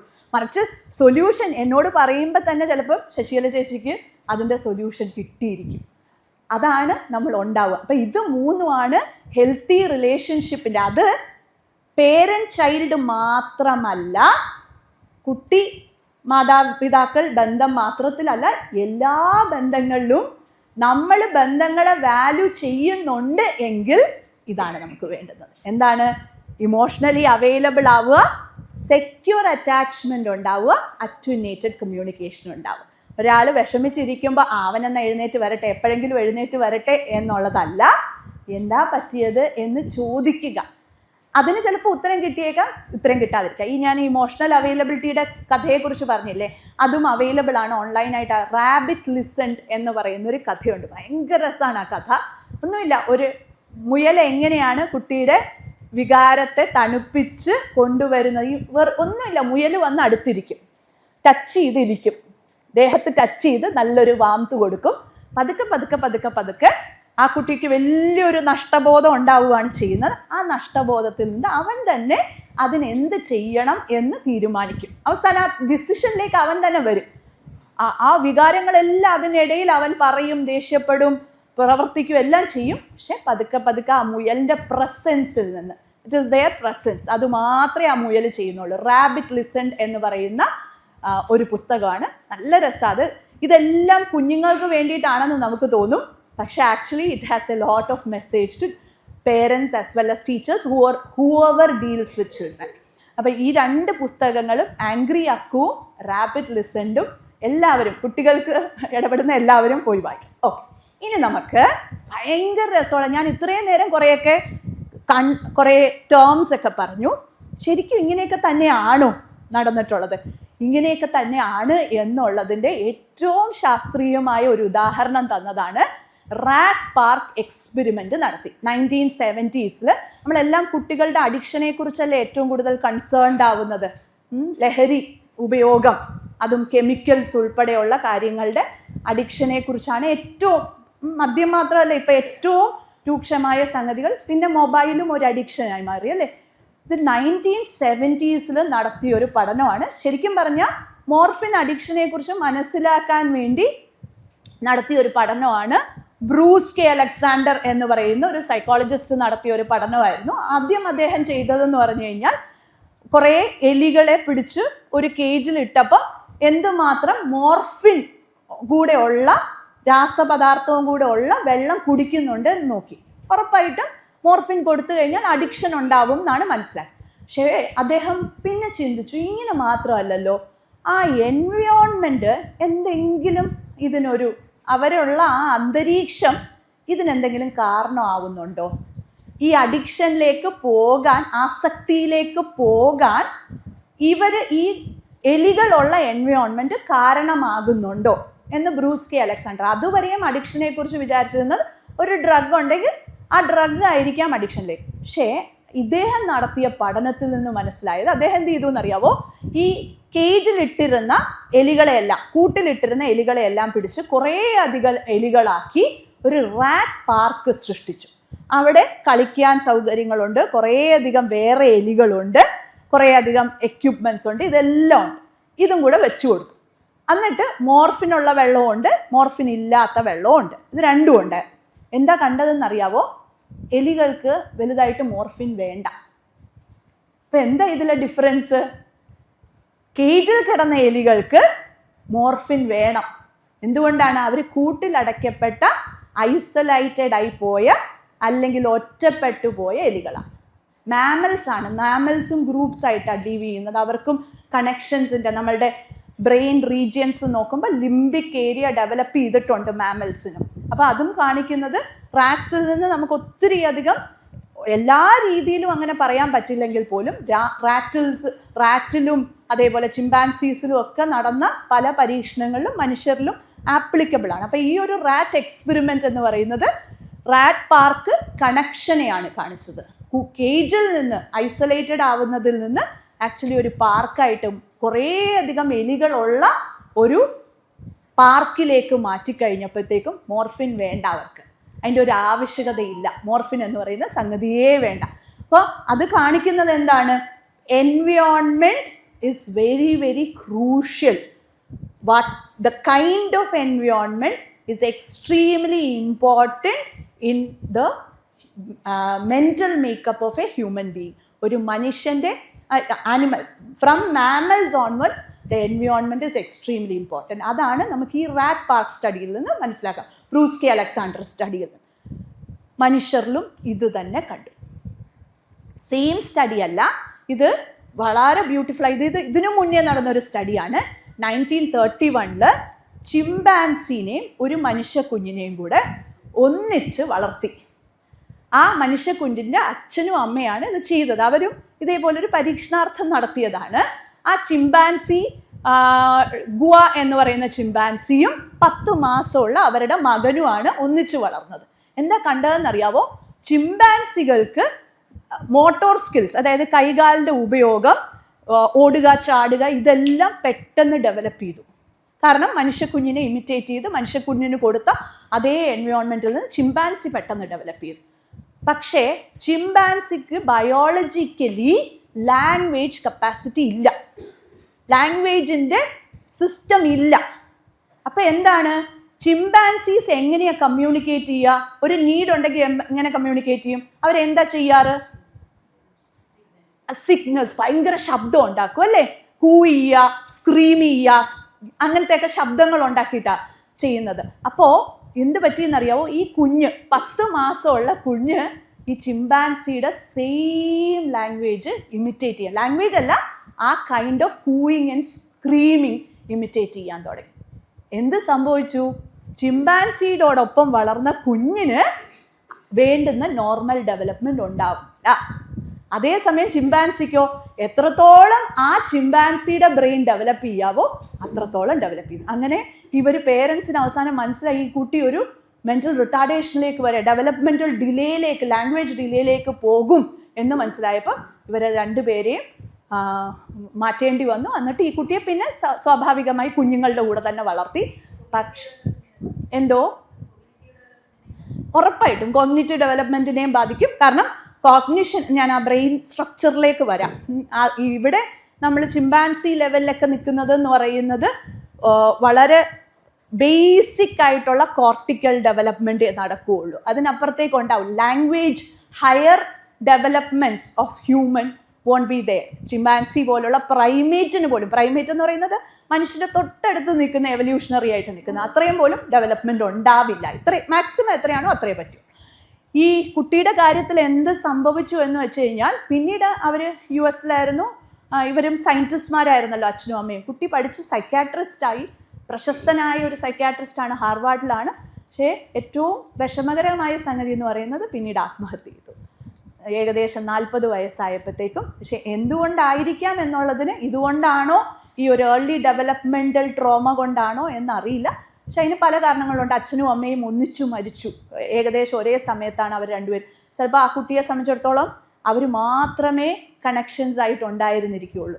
അപ്പോൾ അതും അവരെ ആ കുട്ടിയുടെ ഡെവലപ്മെൻറ്റിനെ ബാധിച്ചിരിക്കാം. എന്തായാലും ഈ സ്റ്റഡിയും നേരത്തെ റാറ്റ് പാർക്ക് സ്റ്റഡിയും കാണിക്കുന്നതെന്ന് പറയുന്നത്, നമ്മളുടെ സാഹചര്യങ്ങൾ, നമ്മൾ വളർന്നു വരുന്ന സാഹചര്യങ്ങൾ വളരെ ഇമ്പോർട്ടൻ്റ്. നമ്മൾ പലപ്പോഴും പറയും അഡിക്ഷന് കാരണം എന്ന് പറയുന്ന സ്വഭാവ വൈകല്യമാണ്, അല്ലെങ്കിൽ അവൻ്റെ കൂട്ടുകെട്ടാണ് എന്നൊക്കെ പറയും. പക്ഷെ വളർന്നു വരുന്ന സാഹചര്യത്തിൽ കൂടുതൽ മദ്യവും മയക്കുമരുന്നും ലഹരിയും കൊടുത്തിട്ട് പറയുകയാണ് അവൻ കൺട്രോൾ ചെയ്ത് നിൽക്കണം എന്ന് പറഞ്ഞു കഴിഞ്ഞാൽ നടക്കില്ല. അത്രയും ഹ്യൂമൻ കണക്ഷനുള്ള സാഹചര്യം ഒരുക്കിക്കൊണ്ടേ അത് നമുക്ക് മാതാപിതാക്കൾക്കും കുഞ്ഞുങ്ങളെക്കുറിച്ച് കൺസേൺഡ് ആവുന്ന ആൾക്കാർക്കും വേണ്ടുന്ന ഏറ്റവും വലിയ ചിന്തയാണ് നമ്മൾ എന്ത് സാഹചര്യം, എന്ത് തരത്തിലുള്ള എൻവയോൺമെൻറ്റ് നമ്മൾ കുഞ്ഞുങ്ങൾക്ക് കൊടുക്കുന്നു. അത് നമ്മളുടെ സമൂഹത്തിൽ ഇല്ലെങ്കിൽ തിരിച്ച് ചിന്തിക്കേണ്ടുന്ന സമയം അതിക്രമിച്ചിരിക്കുന്നു. ഈ റാറ്റ് പാർക്ക് സ്റ്റഡിയും അതേപോലെ തന്നെ ഈ ഏപ്പ് ആൻഡ് ചൈൽഡ് എക്സ്പെരിമെൻറ്റും കാണിക്കുന്നത് അതാണ്. So again my next question is, what do people usually do when they feel lonely? ഒറ്റയ്ക്കാവുമ്പോൾ, ലോൺലി ആയി തോന്നിക്കഴിഞ്ഞ് കഴിഞ്ഞാൽ, ഒറ്റപ്പെട്ടു പോയി എന്ന് തോന്നിക്കഴിഞ്ഞ് കഴിഞ്ഞാൽ നമ്മൾ സാധാരണയായി ചെയ്യാറെന്താ? ഒറ്റപ്പെട്ടു പോയി, ഒറ്റയ്ക്കാണ് എന്ന് നമ്മൾ മനസ്സിൽ കരുതുന്നതും ആവാം കേട്ടോ, ഇത് രണ്ടും ആവാം. ഒറ്റപ്പെട്ടു പോയി എന്ന് തോന്നിക്കഴിഞ്ഞ് കഴിഞ്ഞാൽ എന്ത് ചെയ്യും? എന്തോ ഉറങ്ങും അല്ലേ? കിടന്നങ്ങ് ഉറങ്ങിയേക്കും. ഉറങ്ങി തീർത്തേക്കാം. പിന്നെ ഇറ്റ് ഡിപ്പെൻസ്. എന്തൊക്കെയാണ് ഡിപ്പെൻഡിൽ? വ്യത്യസ്തമായിരിക്കാം. പോസിബിൾ ആയിട്ടുള്ള കാര്യങ്ങൾ, ഒറ്റപ്പെട്ടു പോയി, ഒറ്റയ്ക്കായി പോയി എന്ന് തോന്നിക്കഴിഞ്ഞു ഫോൺ സ്ക്രോൾ ചെയ്യുക, ദേഷ്യപ്പെടാം അല്ലേ? എന്തൊരു കഷ്ടമായത്, ആൾക്കാരെ, കൂടെയുള്ള ആൾക്കാരെ എല്ലാം ദേഷ്യത്തോടെ പെരുമാറാം, ഇതൊക്കെ വരാം. അതായത് ആഷ്ന പറഞ്ഞതുപോലെ തന്നെ മീഡിയ സ്ക്രോൾ ചെയ്യുക, TV ഒത്തിരി നേരം കണ്ടോണ്ടേയിരിക്കാം, ഭക്ഷണം ഭയങ്കരമായിട്ട് കഴിക്കാം, ബിഞ്ചി ഈറ്റിംഗ് എന്നാ പറയും, ഇങ്ങനെ കഴിച്ചുകൊണ്ടേയിരിക്കാം. അതും ജങ്ക് ഫുഡ് ഇങ്ങനെ കഴിച്ചുകൊണ്ടേയിരിക്കാം, കൊറിക്കുന്ന സാധനങ്ങൾ, ചിപ്സ്, ഇതൊക്കെ കഴിച്ചുകൊണ്ടേയിരിക്കാം. കംഫർട്ടബിൾ ആയിട്ടുള്ള ഫുഡ്, അല്ലെങ്കിൽ മോൻ പറഞ്ഞതുപോലെ തന്നെ ഒത്തിരി നേരം കിടന്നുറങ്ങാം. സാഡ് സോങ്സ്, അയ്യോ ഞാൻ ഒറ്റപ്പെട്ടു പോയി. നമ്മൾ ഇൻസ്റ്റഗ്രാമിൽ ചെക്ക് ചെയ്താൽ അറിയാം നമ്മൾ അങ്ങനെ ഒറ്റയ്ക്കാണ് എന്നുള്ള ഏതെങ്കിലും രീതിയിലുള്ള മെസ്സേജ് നമ്മൾ വാട്സപ്പിലാണെങ്കിലും വേറൊരാൾക്ക് അയച്ചിട്ടുണ്ടെങ്കിൽ അതിനനുസരിച്ചുള്ള റീൽസ് വരും. റീൽസ് എന്തായിരിക്കും? വളരെ വിഷമത്തിൻ്റെ റീൽസ് ആയിരിക്കും ഇങ്ങനെ വന്നുകൊണ്ടേയിരിക്കും. അപ്പം നമ്മൾ അതൊരു പാറ്റേൺ ആണ്, നമ്മൾ വിഷമത്തിലേക്ക് പോകും, അറിയാതെ തന്നെ പോകും എന്നുള്ളതാണ്. ഭയങ്കരമായിട്ട് ഓവർ തിങ്ക് ചെയ്യുക, ചിന്തകൾ ഇങ്ങനെ വന്നുകൊണ്ടേയിരിക്കാം. ആൾക്കാരെ ഐസൊലേറ്റഡ്, ലോൺലി ആണെന്ന് ഫീൽ ചെയ്ത് കഴിഞ്ഞാൽ സോഷ്യൽ കണക്ഷന് ഭയങ്കര ബുദ്ധിമുട്ടാണ്. ഇത് പ്രത്യേകം ശ്രദ്ധിക്കേണ്ടുന്ന ഒരു കാര്യമാണ്. ലോൺലിനെസ് എന്നുള്ള മനസ്സിൽ നമുക്ക് തോന്നിയിട്ടുണ്ടെങ്കിൽ മൊബൈൽ എടുത്ത് മാറ്റി വയ്ക്കുക. വീട്ടിൽ നിന്ന് എത്രയും പെട്ടെന്ന് ഇറങ്ങുക. അത് തന്നെ ഒരു സിഗ്നലാണ് നമ്മൾ കൂടുതൽ ബന്ധങ്ങളിലേക്ക് പോകണം എന്നുള്ളതിൻ്റെ. എങ്ങനെയാ? ഫോണിലൂടെയുള്ള ബന്ധങ്ങളല്ല, ശരിക്കുള്ള മനുഷ്യ ബന്ധങ്ങളിലേക്ക് പോകണം എന്നുള്ളതിൻ്റെ സിഗ്നലാണ്. ഞാൻ 2 ദിവസം വീട്ടിൽ ഡിമ്മായി എന്ന് കണ്ടു കഴിഞ്ഞാൽ, ഞാൻ കൂടുതൽ കിടന്നുറങ്ങുന്നു എന്ന് കണ്ടു കഴിഞ്ഞാൽ, അപ്പോൾ എനിക്ക് ഏറ്റവും ട്രസ്റ്റ് വർത്തിയാവെന്ന് തോന്നുന്ന മനുഷ്യരെ ഞാൻ വിളിക്കും. ഞാൻ വന്നോട്ടെ എന്ന് ചോദിക്കും. അത് ഈ സിഗ്നൽ ലോൺലി ആണ് എന്ന് നമ്മുടെ മനസ്സ് എപ്പോഴെങ്കിലും പറഞ്ഞിട്ടുണ്ടെങ്കിൽ ഉറപ്പാക്കിക്കോളൂ, എത്രയും പെട്ടെന്ന് മനുഷ്യരുടെ അത് എന്ത് തരത്തിലുള്ളതാണ് എന്നുള്ളതാണ് പ്രധാനം. അതിലേക്ക് ഞാൻ വരാം. എല്ലാ ബന്ധങ്ങളെക്കുറിച്ചും അല്ല ഞാൻ ഈ പറയുന്നത്. എന്തെങ്കിലും രീതിയിലുള്ള ഡിസ്ട്രാക്ഷൻസ്, ഇതെല്ലാം നമ്മളെ കോപ്പി ചെയ്യാൻ അല്ലെങ്കിൽ ആ ഒരു അവസ്ഥയെ തരണം ചെയ്യാൻ ഭാഗികമായിട്ടെങ്കിലും സഹായിക്കും. അപ്പോൾ ഉള്ള ആ ഒരു നിമിഷത്തേക്ക് സഹായിച്ചു, അതിന് ട്രാൻസിയൻ കൈൻഡ് ഓഫ് ഫിനോമിനൻ, കുറച്ച് നേരത്തേക്ക് അത് സഹായിച്ചു. പക്ഷേ ലോങ് റണ്ണിൽ ലോൺലിനെസ്സിനെ ഓവർകം ചെയ്യാൻ സഹായിക്കുന്നത് മനുഷ്യരുമായിട്ടുള്ള, ഞാൻ അതുകൊണ്ടാണ് പറഞ്ഞത് ലോൺലി എന്ന് മനസ്സ് എപ്പോഴെങ്കിലും പറയുന്നു, ആ അവയർനെസ് ആണ്. നേരത്തെ തങ്കച്ചമാമൻ ചോദിച്ചത്, what do I need to know to connect to myself? These kind of awareness. What is my brain telling me logically to me or illogically to me? അതാണ് കണക്റ്റഡ്നെസ് ആവുക എന്ന് പറയും. സോ ദെൻ ഇത് വേറൊരു ബ്യൂട്ടിഫുൾ സ്റ്റഡിയാണ്. നമ്മൾ നേരത്തെ എൻവയോൺമെൻറ്റിൻ്റെ കാര്യം പറഞ്ഞു. അനദർ ബ്യൂട്ടിഫുൾ സ്റ്റഡി ഹാർവാർഡിൽ നിന്ന് തന്നെ. എത്ര വർഷം അവർ ചെയ്തതെന്നറിയാവോ? 80 വർഷത്തിന് മുകളിൽ പല ജനറേഷൻസിനെ പഠിച്ചു. ഒരു യങ് ആയിട്ടുള്ള യുവതലമുറയെ തുടങ്ങി അവർ. ഏത് വർഷം? 1938 അവർ തുടങ്ങി. സ്റ്റഡി ചെയ്യാൻ തുടങ്ങിയ ഒരു യൂത്ത് കമ്മ്യൂണിറ്റിയെ തുടങ്ങി. അവരുടെ സ്പൗസസിന്, ഭാര്യമാരെയോ ഭർത്താക്കന്മാരെയോ കൂടി പഠിച്ചു, അവരുടെ കുട്ടികളെ പഠിച്ചു, അവരുടെ കുഞ്ഞുങ്ങളെ പഠിച്ചു. എത്ര ജനറേഷൻ? പല ജനറേഷൻ, 80 വർഷം. ഒരു സയൻറ്റിസ്റ്റിനെ കൊണ്ട് ഇത് ചെയ്യാൻ പറ്റുമോ? പറ്റില്ല. പല സയൻറ്റിസ്റ്റുകൾ മാറി മാറി ചെയ്തൊരു സ്റ്റഡിയാണ് Harvard study of adult development എന്ന് പറയുന്നത്. പല ജനറേഷനിലെ പഠിച്ചു.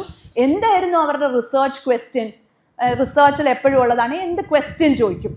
What makes people leave healthy meaning life? എന്താണ് ഹെൽത്തി ആയിട്ടുള്ള മീനിങ് ആയിട്ടുള്ള ലൈഫ് ലീഡ് ചെയ്യാൻ മനുഷ്യരെ സഹായിക്കുന്നത്? എന്താ കണ്ടെത്തിയതെന്ന് അറിയാവോ? മണി അല്ല, പൊസിഷൻ അല്ല, നമ്മളുടെ സ്റ്റേറ്റസ് അല്ല, നമ്മളുടെ കാറല്ല, നമുക്ക് എത്ര വലിയ വീടുണ്ട്, എന്ത് പ്രോപ്പർട്ടി ഉണ്ട്, എന്ത് ഉടുപ്പിടുന്നു എന്നുള്ളതേ അല്ല. എത്ര ക്ലോസ് ആയിട്ടുള്ള ഹെൽത്തി ആയിട്ടുള്ള റിലേഷൻഷിപ്സ് നമുക്കുണ്ട് എന്നുള്ളതാണ് നമ്മൾ ഹാപ്പി ആണോ ഹെൽത്തിയർ ആണോ എന്ന് തീരുമാനിക്കുന്നത്. ഇത് വളരെ ബ്യൂട്ടിഫുൾ ആയിട്ടുള്ളൊരു സ്റ്റഡിയാണ്. ഹാർവാർഡിൽ നടന്ന് ഇപ്പോഴും നടന്നുകൊണ്ടിരിക്കുന്ന വ്ലാഡിംഗ്ടർ എന്ന് പറയുന്ന ഒരു ന്യൂറോ സയൻറ്റിസ്റ്റാണ് ഇപ്പോൾ അത് കണ്ടിന്യൂ ചെയ്തുകൊണ്ടിരിക്കുന്നത്. അദ്ദേഹത്തിൻ്റെ വാക്കുകൾ ഇത് തന്നെയാണ് പറയുന്നത്. Healthy relationship is the only life law എന്താണ് നമുക്ക് ഫണ്ടായിട്ടുള്ളത് എന്ന് പറയുന്നത്. അത് മാത്രമേ ഉള്ളൂ. നമ്മൾ എത്ര കാശ് എടുത്ത് സ്റ്റേറ്റ് ബാങ്കിലോ കാനറ ബാങ്കിലോ ഇട്ടാലും അതൊന്നും നമുക്ക് മുതൽക്കൂട്ടാവില്ല. എത്ര ബന്ധങ്ങൾ നമുക്ക് സ്വരൂപിക്കാൻ പറ്റും? നല്ല ബന്ധങ്ങൾ. അതാണ് നമ്മളുടെ നീക്കുപോക്ക് ലൈഫിൽ. So good relationship keep us happier and healthier. ഇത് ഓൾറെഡി സയൻസ് ഇത്രയധികം, ഞാൻ ഇതുവരെ പറഞ്ഞതെല്ലാം അതല്ലേ. സയൻസ് ഡാനിയൽ സീഗലിൻ്റെ വർക്ക് പറഞ്ഞു, അല്ലെങ്കിൽ റാറ്റ് പാർക്ക് സ്റ്റഡി പറഞ്ഞു, എയ്പ്പ് ആൻഡ് മാൻ സ്റ്റഡി പറഞ്ഞു, ഇതേ ഇപ്പം ഹാർവാർഡ് സ്റ്റഡി പറഞ്ഞു. ഇതെല്ലാം പറഞ്ഞത് ഇതാണെങ്കിൽ പിന്നെ എന്ത് ഇത്രയധികം ക്ലോസ് റിലേഷൻഷിപ്പ് ഉണ്ടാക്കാൻ ഇത്രയധികം മടി? എന്താ പ്രശ്നം അതിൽ? എന്തിനാ നമ്മൾ ഇത്രയധികം സമയം മത്സരങ്ങൾക്ക് വേണ്ടിയിട്ട് ഞാൻ എത്ര മാർക്ക് നേടുന്നു അല്ലെങ്കിൽ ഏത് പൊസിഷനിലെത്തുന്നു എന്ന് പറഞ്ഞ് മനുഷ്യനിങ്ങനെ കോമ്പീറ്റ് ചെയ്തുകൊണ്ടേയിരിക്കുന്ന എന്തിനാ? ഇത്രയധികം സയൻസ് ഓൾറെഡി അത് പറഞ്ഞു. പക്ഷെ ഒരു പ്രശ്നം എന്ന് പറഞ്ഞു കഴിഞ്ഞാൽ ഇങ്ങനത്തെ സയൻസിനെ കുറിച്ച് അല്ലെങ്കിൽ ഇങ്ങനത്തെ വർക്കുകളെ കുറിച്ച് അധികം സംസാരിക്കാറില്ല. സംസാരിക്കാറ് എന്താണ്? Success of life. എന്താണ് മനുഷ്യൻ വലിയ അവാർഡ് കിട്ടാൻ അല്ലെങ്കിൽ വലിയ പൊസിഷനിൽ നീറ്റ് എക്സാം നേടാൻ നിങ്ങൾ എങ്ങനെ തയ്യാറെടുക്കണം, അല്ലെങ്കിൽ 10ാം ക്ലാസ്സിൽ A++ നേടാൻ വേണ്ടി നിങ്ങൾ എങ്ങനെ തയ്യാറെടുക്കണം, ഇതാണ് വന്ന് പറയുന്നത് മൊത്തം. ഇങ്ങനത്തെ സ്റ്റഡീസിനെ കുറിച്ച് അധികം പ്രസക്തമായി സംസാരിക്കാറില്ല. അപ്പം നമ്മൾ കോമ്പറ്റീറ്റീവ് വേൾഡിലാണ്, എപ്പോഴും ഒരു മത്സര ബുദ്ധിയോടെ മറ്റുള്ളവരുമായിട്ട്. നേരത്തെ നമ്മൾ സൈലൻസറിൻ്റെ 3 ഇഡിയറ്റ്സിലെ സിനിമയിലെ സൈലൻസറിൻ്റെ കാര്യം പറഞ്ഞതുപോലെ എപ്പോഴും ഒരു ആൻസൈറ്റിയിലാണ്, ഒരു എങ്ങനെ മത്സരത്തിൽ ജയിക്കാം എന്നുള്ളൊരു ആൻസൈറ്റിയിൽ ജീവിക്കുന്ന ഒരു സമൂഹത്തിലാണ് നമ്മൾ നിലനിൽക്കുന്നത്. ഓക്കെ, ഇനി കുഞ്ഞുങ്ങളോടുള്ള ചോദ്യം, എപ്പോഴാണ് I feel most connected when? എപ്പോഴാണ് എനിക്ക് കണക്റ്റഡ് ആണ് എന്ന് തോന്നുന്നത്? മനസ്സിലാലോചിച്ചു. I feel most connected when. ഞാൻ ചോദിക്കുന്നത് നിങ്ങൾ successful, not about your success. ഇപ്പം ഈ ബ്രേക്ക് ത്രൂ സയൻസ് സൊസൈറ്റിയിൽ ഇവിടെ ഇരിക്കുന്ന എത്ര പേർക്ക് സമ്മാനം കിട്ടിയെന്ന് ഞാൻ ചോദിക്കുന്നില്ല. അതൊരു പ്രസക്തമായ ചോദ്യമല്ല എന്നെ സംബന്ധിച്ചിടത്തോളം. How many of you feel or when do you feel that I feel most connected when? എപ്പോഴാണ് കണക്റ്റഡ് ആണെന്ന് നിങ്ങൾക്ക് തോന്നും?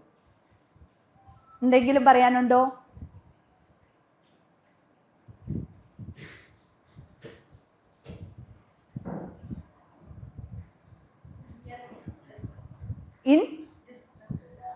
കണക്റ്റഡ് ആവും. ഓക്കെ, അതിൻ്റെ ആ ഒരു വശം ഉണ്ടാവും. Most connected when distress. Okay, I feel most connected when. മോൻ എന്തെങ്കിലും പറയാനുണ്ടോ? ക്വസ്റ്റ്യൻ മനസ്സിലായി. എപ്പോഴാണ് എനിക്ക് നല്ല ബന്ധം ഉണ്ട് എന്ന് തോന്നുന്നത്? ഏറ്റവും കണക്റ്റഡ് ആണ് എബൌട്ട് എനിത്തിങ്.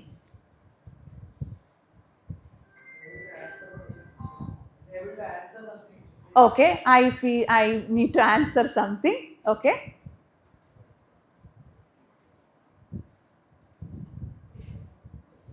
എപ്പോഴാണ് ഞാൻ കണക്റ്റഡ് ആണ്, മറ്റുള്ളവരുമായി കണക്റ്റഡ് ആണ് എന്ന് തോന്നുന്നത്? എന്താ പറഞ്ഞേ? വണ്ടർഫുൾ. ഇതാണ് ഞാൻ ഉദ്ദേശിച്ചത്. അതായത് എന്നെ കേൾക്കാൻ ആൾക്കാരുണ്ട്, എന്നെ ഹിയർ ഔട്ട് ചെയ്യാൻ, എന്നെ കാണാൻ ആൾക്കാരുണ്ട് എന്ന് തോന്നുമ്പോഴാണ്. ഇത്രയും പേര് ഈ ഹോളിൽ ഇരിക്കുന്നുണ്ട് അല്ലേ? നമുക്ക് ചിലപ്പോൾ ബ്രേക്ക് ത്രൂ എന്നുള്ള കോമൺ കണക്ഷൻ ഉള്ളത് കൊണ്ട് കണക്റ്റഡ് ആവും. പക്ഷേ വലിയൊരു ഹോളിൽ ഇരിക്കുമ്പോഴും ഒറ്റപ്പെട്ടു പോയിരിക്കുന്ന എത്രയോ പേരുണ്ടല്ലേ? നമ്മളെ കേൾക്കാനോ കാണാനോ നമ്മളുടെ അടുത്ത് വന്നിരുന്ന് കൂടെ ഇരിക്കാനോ ആൾക്കാരുണ്ട് എന്ന് തോന്നുമ്പോഴല്ലേ കണക്റ്റഡ് ആവുന്നെന്ന് തോന്നുന്നത്. അപ്പോൾ അതാണ് നമ്മളുടെ കണക്ഷൻ. സക്സസ് അല്ല, കണക്റ്റഡ്നെസ്. ഇത് again to parents. Lindsay C Gibson. ഇത് ഭയങ്കര ബ്യൂട്ടിഫുൾ ആയിട്ടുള്ള വർക്കാണ്. ഇത് ഞാൻ വായിക്കാം. Adult children of emotionally immature parents. അതായത് ഇമോഷണലി, വൈകാരികമായി ഇമ്മച്വർ ആയിട്ടുള്ള പേരൻസ് ആണ് എങ്കിൽ അഡൽട്ട് ചിൽഡ്രൻ എങ്ങനെ ആയിരിക്കും എന്ന് ഒരു ക്ലിനിക്കൽ സൈക്കോളജിസ്റ്റ് എഴുതിയിരിക്കുന്ന, അവരുടെ ഒത്തിരി കേസസ് വെച്ച് എഴുതിയിരിക്കുന്ന ഒരു പുസ്തകമാണ്. അപ്പോൾ ഇതിൽ നിന്ന് കാണാൻ പറ്റുന്നത്, നേരത്തെ മോൻ പറഞ്ഞതുപോലെ തന്നെ ഇമോഷണലി അവൈലബിൾ ആണ് പേരൻസ് എങ്കിൽ കുട്ടികൾക്ക് തോന്നുക ഐ ആം സീൻ, എന്നെ കണ്ടു, എന്നെ കേട്ടു, ഞാൻ പ്രസക്തമാണ്, ഐ മാറ്റർ, പരിഗണിച്ചു, അല്ലെങ്കിൽ ഐ ക്യാൻ ഗ്രോ എന്നുള്ളതാണ്. അതേസമയം കണക്ഷൻ മിസ്സിങ് ആണ് എന്നുണ്ടെങ്കിൽ ആ മരത്തെ പോലെ ഇലകൾ പൊഴിഞ്ഞ ഒരവസ്ഥയായിരിക്കും. അപ്പോൾ I feel unseen, I don't feel enough, I struggle. ഞാനൊരു ഇനഫ് അല്ല, ഇനിയും ഞാൻ എന്തൊക്കെയോ അവരുടെ അംഗീകാരം കിട്ടാൻ വേണ്ടി അല്ലെങ്കിൽ പരിഗണന കിട്ടാൻ വേണ്ടി ഞാൻ ഇങ്ങനെ എപ്പോഴും എന്തെങ്കിലും ചെയ്തുകൊണ്ടേയിരിക്കണം. ഇത് ഞാൻ പറയുമ്പോൾ വീണ്ടും ഞാൻ പറയുന്നു, ഞാൻ നേരത്തെ പറഞ്ഞ ഒരു സംഗതി വളരെ ഇമ്പോർട്ടൻ്റായി അടിവരയിട്ട് പറയുന്നു. ഞാൻ ഇതൊക്കെ പറയുന്നത് ഈ adult children of emotionally immature parents കാണിച്ചു തന്നതും parenting from the inside out കാണിച്ചു തന്നതും കുറ്റപ്പെടുത്താനല്ല. നിങ്ങൾക്ക് ആർക്കെങ്കിലും അങ്ങനെ ക്രിട്ടിസൈസ് ചെയ്യുന്നു, ഞാൻ ഇങ്ങനെ ഒരു സീനല്ല അല്ലെങ്കിൽ അറ്റാച്ച്മെൻറ്റ് കൊടുത്തിട്ടില്ല എന്ന് തോന്നിപ്പിക്കാൻ വേണ്ടിയിട്ടേ അല്ല. ഇതാണ് നമുക്ക് വേണ്ടുന്നത്. ഞാൻ ഏറ്റവും അവസാനം കഥ പറയുമ്പോൾ ഒരു കഥയോടെ അവസാനിപ്പിക്കാം. കഥ പറയുമ്പോൾ കുറച്ചുകൂടെ പറയാം. ഇതിൻ്റെ അർത്ഥം എന്ന് പറയുന്നത് ഇമോഷണൽ മെച്യൂരിറ്റി എന്ന് പറയുന്നത്, ഇവിടെ adult children of emotionally immature പേരൻസിനെ കുറിച്ചാണല്ലോ പറയുന്നത്. വൈകാരികമായിട്ടുള്ള മെച്യൂരിറ്റി അല്ലെങ്കിൽ പക്വത എന്ന് പറയുന്നത് പ്രാക്ടീസിലൂടെ വരുന്നൊരു സംഗതിയാണ്. ഞാൻ നേരത്തെ പറഞ്ഞില്ലേ, കുട്ടിയായിരിക്കുമ്പോൾ ജനിച്ച് വീഴുമ്പോൾ ഇമോഷൻസിനെ നമുക്ക് സേഫായി സെക്യൂറായി ഹോൾഡ് ചെയ്യാൻ പഠിപ്പിക്കുന്നത് പോലെ തന്നെയാണ് നമ്മളും അത് പഠിക്കുന്നത്. ആസ് പേരൻസ് നമ്മളും അത് പഠിച്ച് പ്രാക്ടീസിലൂടെ പഠിക്കുക. അതിനാദ്യം വേണ്ടുന്ന എന്താ? അതിനെക്കുറിച്ചുള്ള അവബോധമാണ്, അല്ലേ? മനസ്സിലാക്കലാണ്. ആ അവബോധം ഇല്ല എന്നുണ്ടെങ്കിൽ എന്ത് പഠിക്കും? എങ്ങനെ പഠിക്കും? അപ്പം അവിടെയാണ് പ്രസക്തമായിട്ടുള്ള സംഗതി. ഇമോഷണൽ മെച്യൂരിറ്റി എന്ന് പറയുന്നത് നമ്മൾ ആരും ജനിച്ചു വീഴുമ്പോൾ ഉള്ളതല്ല. അതുകൊണ്ടാണ് കുഞ്ഞുങ്ങൾ എന്ത് ചെയ്യുന്നത്? ജനിച്ചു വീഴുമ്പോൾ കരയുന്നത്. എല്ലാത്തിനും കരയത്തില്ലേ? മാക്ക് മാക്ക് എന്ന് പറഞ്ഞ് കരയത്തില്ലേ? എന്തുകൊണ്ടത്? ഇമോഷണൽ മെച്യൂരിറ്റി ഇല്ല. പേരൻസ് റെഗുലേറ്റ് ചെയ്യുമ്പോഴാണ് അത് ഉണ്ടായി വരുന്നത്. അതുപോലെ തന്നെ നമുക്കും ഉണ്ടാക്കിയെടുക്കാൻ പറ്റുന്നൊരു സംഗതിയാണ് ഇമോഷണൽ മെച്യൂരിറ്റി. അതിന് വേണ്ടുന്ന എന്താണ്? ആദ്യം ഞാൻ നേരത്തെ പറഞ്ഞതുപോലെ തന്നെ നമ്മളെക്കുറിച്ച്, നമ്മളുടെ വികാരങ്ങളെക്കുറിച്ച്, വികാര വിസ്ഫോടനങ്ങളെക്കുറിച്ച് നമുക്ക് ഉണ്ടാവുന്ന മനസ്സിലാക്കൽ, അണ്ടർസ്റ്റാൻഡിങ് യുവർ സെൽഫ്. നമ്മളുടെ ഇമോഷൻസിനെ റെഗുലേറ്റ് ചെയ്യാൻ പഠിക്കുക. ആദ്യം ഈ ഇമോഷൻസ് എന്താണെന്നുള്ള നെയിമിങ്ങിൽ നിന്നേ. നമ്മൾ കുഞ്ഞായിരിക്കുമ്പോൾ, ഞാൻ എപ്പോഴും പറയുന്ന ഒരു ഉദാഹരണം, കുഞ്ഞായിരിക്കുമ്പോൾ നമ്മൾ വളർന്നു വരുമ്പോഴേ എല്ലാത്തിനും കരയുമല്ലേ? മാക്ക് മാക്ക് എന്ന് പറഞ്ഞ് കരയും. അതായത് തണുപ്പ് വന്നാൽ, ചൂട് വന്നാൽ, മൂത്രം ഒഴിച്ചു കഴിഞ്ഞാൽ, അപ്പിയിട്ടാൽ, പാല് വേണം എന്നുണ്ടെങ്കിൽ എല്ലാത്തിനും കരച്ചിലാണ്, അല്ലേ?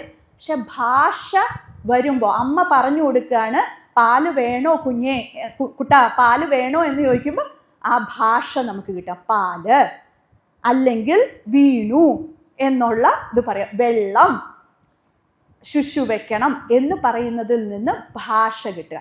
അതുപോലെ തന്നെയാണ് വികാരങ്ങളുടെ ഭാഷ കിട്ടുക. To start to name your emotions. അതിൽ നിന്നാണ് ഇമോഷൻസിൻ്റെ പേരുകൾ മനസ്സിലാക്കുന്നതിനെ നമുക്ക് എന്ത് ചെയ്യാൻ പറ്റുള്ളൂ? അതിനെ റെഗുലേറ്റ് ചെയ്യുന്ന മെക്കാനിസത്തിലേക്ക് പോകാൻ പറ്റുള്ളൂ. അതുപോലെ തന്നെ ബിൽഡ് ഹെൽത്തിയർ റിലേഷൻഷിപ്പ്. നമുക്ക് വേണ്ടുന്നതെന്ന് പറഞ്ഞു കഴിഞ്ഞാൽ ഇങ്ങനെ വൈകാരികമായി ഇടപെടുന്ന പേരൻസ് അല്ലാതെ അതേപോലെ തന്നെ നമുക്ക് കൊടുക്കൽ വാങ്ങൽ നടക്കാൻ പറ്റുന്ന മാതാപിതാക്കളുടെ ഒരു കൂട്ടായ്മ വളരെ അത്യാവശ്യമാണ്. എന്നാലല്ലേ നമുക്കറിയാൻ പറ്റുള്ളൂ ഇതെങ്ങനെയാണ് ഹാൻഡിൽ ചെയ്യേണ്ടത്. ഈ പറയുന്ന കുഞ്ഞുങ്ങളുടെ വിഷയങ്ങൾ പലപ്പോഴും മാതാപിതാക്കളും പേരൻസും മാതാപിതാക്കളും ടീച്ചേഴ്സും അല്ലെങ്കിൽ ട്യൂഷൻ ടീച്ചേഴ്സും ഒക്കെ പറയുന്ന കാര്യങ്ങളാണ്. പക്ഷെ ഇതൊക്കെ ഒറ്റപ്പെട്ട സംഭവങ്ങളാണോ?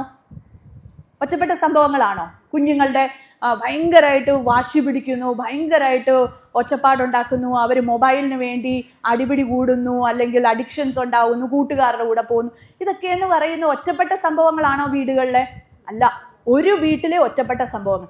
അങ്ങനെയാണെന്നുണ്ടെങ്കിൽ കൂട്ടായി അല്ലാതെ നമുക്ക് എങ്ങനെ ഇതിനുള്ള പരിഹാരം കാണാൻ പറ്റുക? ഇന്ന് നിലനിൽക്കുന്ന മൊബൈൽ അഡിക്ഷൻ്റെ പരിഹാരം ഒരു വീട്ടിൽ എങ്ങനെയാണ് പരിഹാരം കാണാൻ പറ്റുക? അവിടെയാണ് നമുക്ക് പേരൻസിൻ്റെ, ടീച്ചേഴ്സിൻ്റെ കൂട്ടായ്മകൾ. എന്തിനു വേണ്ടിയിട്ടാണ്? നമ്മളുടെ ഭാവി തലമുറയെക്കുറിച്ചുള്ള കൺസേണോട് എങ്ങനെ അത് ഡിസ്കസ് ചെയ്യുക, അതിൻ്റെ കൂട്ടായ പരിഹാരം, ഈ സയൻറ്റിഫിക് ആയിട്ടുള്ള പരിഹാരം എങ്ങനെ കാണാൻ പറ്റും എന്നുള്ളതാണ് നമ്മൾ ചിന്തിക്കുക. അതിന് വളരെയധികം ഇമ്പോർട്ടൻ്റ് ആണ്. ഓക്കെ, സോ ഇത് എനിക്കിവിടെ ഇരിക്കുന്ന കുട്ടികളോട് പറയാനുള്ളതാണ്. അതായത് പേരൻസിൻ്റെ ഭാഗം, ഇവരെ കുറ്റപ്പെടുത്തുന്നതല്ല, ഇവർക്ക് ഇമോഷണൽ മെച്യൂരിറ്റി ഇല്ല എന്ന് പറയുന്നത് ഒരു ന്യായീകരണമല്ല. അവിടെ നിങ്ങൾ സ്റ്റക്കായി പോവുകയാണ്, ലൈഫിൽ സ്റ്റക്കായി പോവുകയാണ്. നിങ്ങളുടെ വികാരത്തിൽ, നിങ്ങൾ പുറമേ നിന്നുള്ള വികാരത്തിൽ സ്റ്റക്കായി പോവുകയാണ്. അവിടെ സ്റ്റക്കായി പോകാൻ പാടില്ല. അവിടെ സ്റ്റക്കായി പോകാതിരിക്കണം എന്നുണ്ടെങ്കിൽ നമുക്ക് തോന്നുകയാണ് നമ്മളുടെ പേരൻസിൽ നിന്ന് ഹിയറിംഗ് ഇല്ല, വി ആർ നോട്ട് സീൻ, ആ ഒരു സെക്യൂർ അറ്റാച്ച്മെൻ്റ് അല്ല എന്ന് തോന്നുവാണെങ്കിൽ നമുക്ക് ബോധപൂർവം അതിന് നിങ്ങൾ എനിക്ക് ഇതൊന്നും തരുന്നില്ലല്ലോ, അതിന് പരിഹാരമായിട്ട് ഞാൻ മൊബൈൽ നിങ്ങൾ ഇതൊക്കെ ചെയ്യുമ്പോഴത്തേക്കും പലപ്പോഴും പറയാറുണ്ട്, നിങ്ങളൊക്കെ ഇത് ചെയ്യുമ്പോഴത്തേക്കും എന്നെ കേൾക്കൂ, എന്നെ മനസ്സിലാക്കൂ, എന്നെ ട്രസ്റ്റ് ചെയ്യൂ, അങ്ങനെയാണെങ്കിൽ ഞാൻ ഇതൊക്കെ ചെയ്യാം. പക്ഷേ അവിടെ അപ്പം നമ്മളൊരു റെസ്പോൺസിബിലിറ്റിയിൽ നിന്ന്, നമ്മളുടെ റെസ്പോൺസിബിലിറ്റിയിൽ നിന്ന് ഒഴിവാവുക.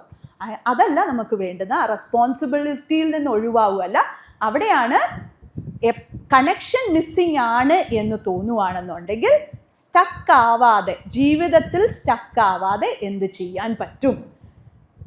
ഒന്ന്, നമ്മളുടെ ഫോൾട്ട് അല്ല എന്നുള്ളൊരു മനസ്സിലാക്കലുണ്ടാവുക.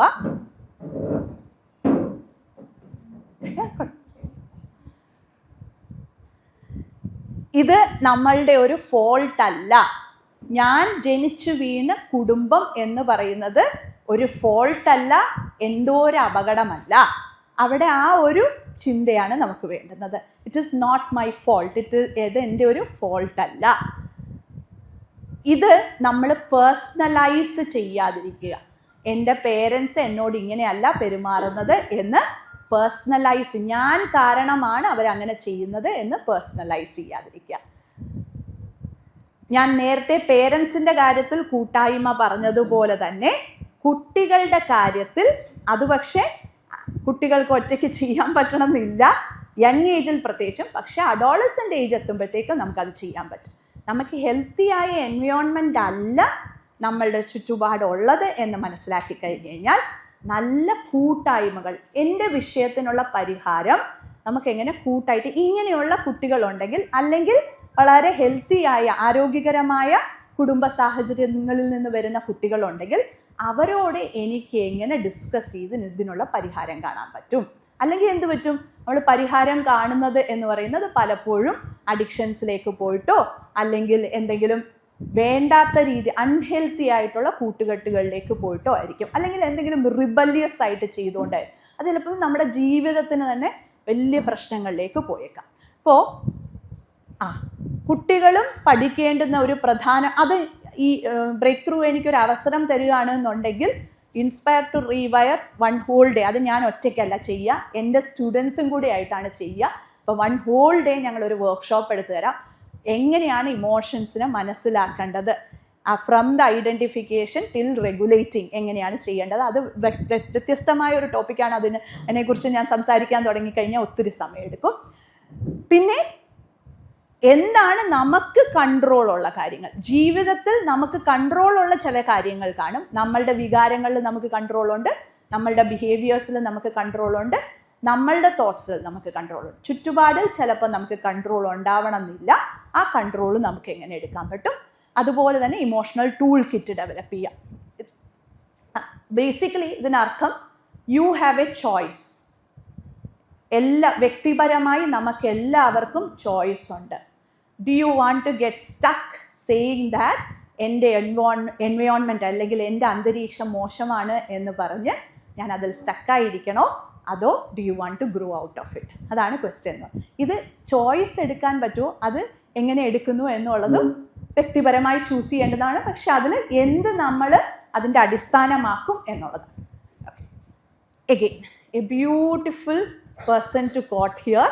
വളരെ നന്നായി ലൈഫിൻ്റെ മീനിങ് എന്തായിരിക്കണം, പർപ്പസ് എന്തായിരിക്കണം. ഞാൻ നേരത്തെ പറഞ്ഞില്ലേ, ഇപ്പോൾ കുട്ടികൾ സ്റ്റക്കാവും എന്ന് പറഞ്ഞില്ലേ, എൻവയോൺമെൻറ്റ് വളരെ മോശമാണെങ്കിൽ സ്റ്റക്കാവാൻ സാധ്യതയുണ്ട് എന്ന് പറഞ്ഞല്ലേ.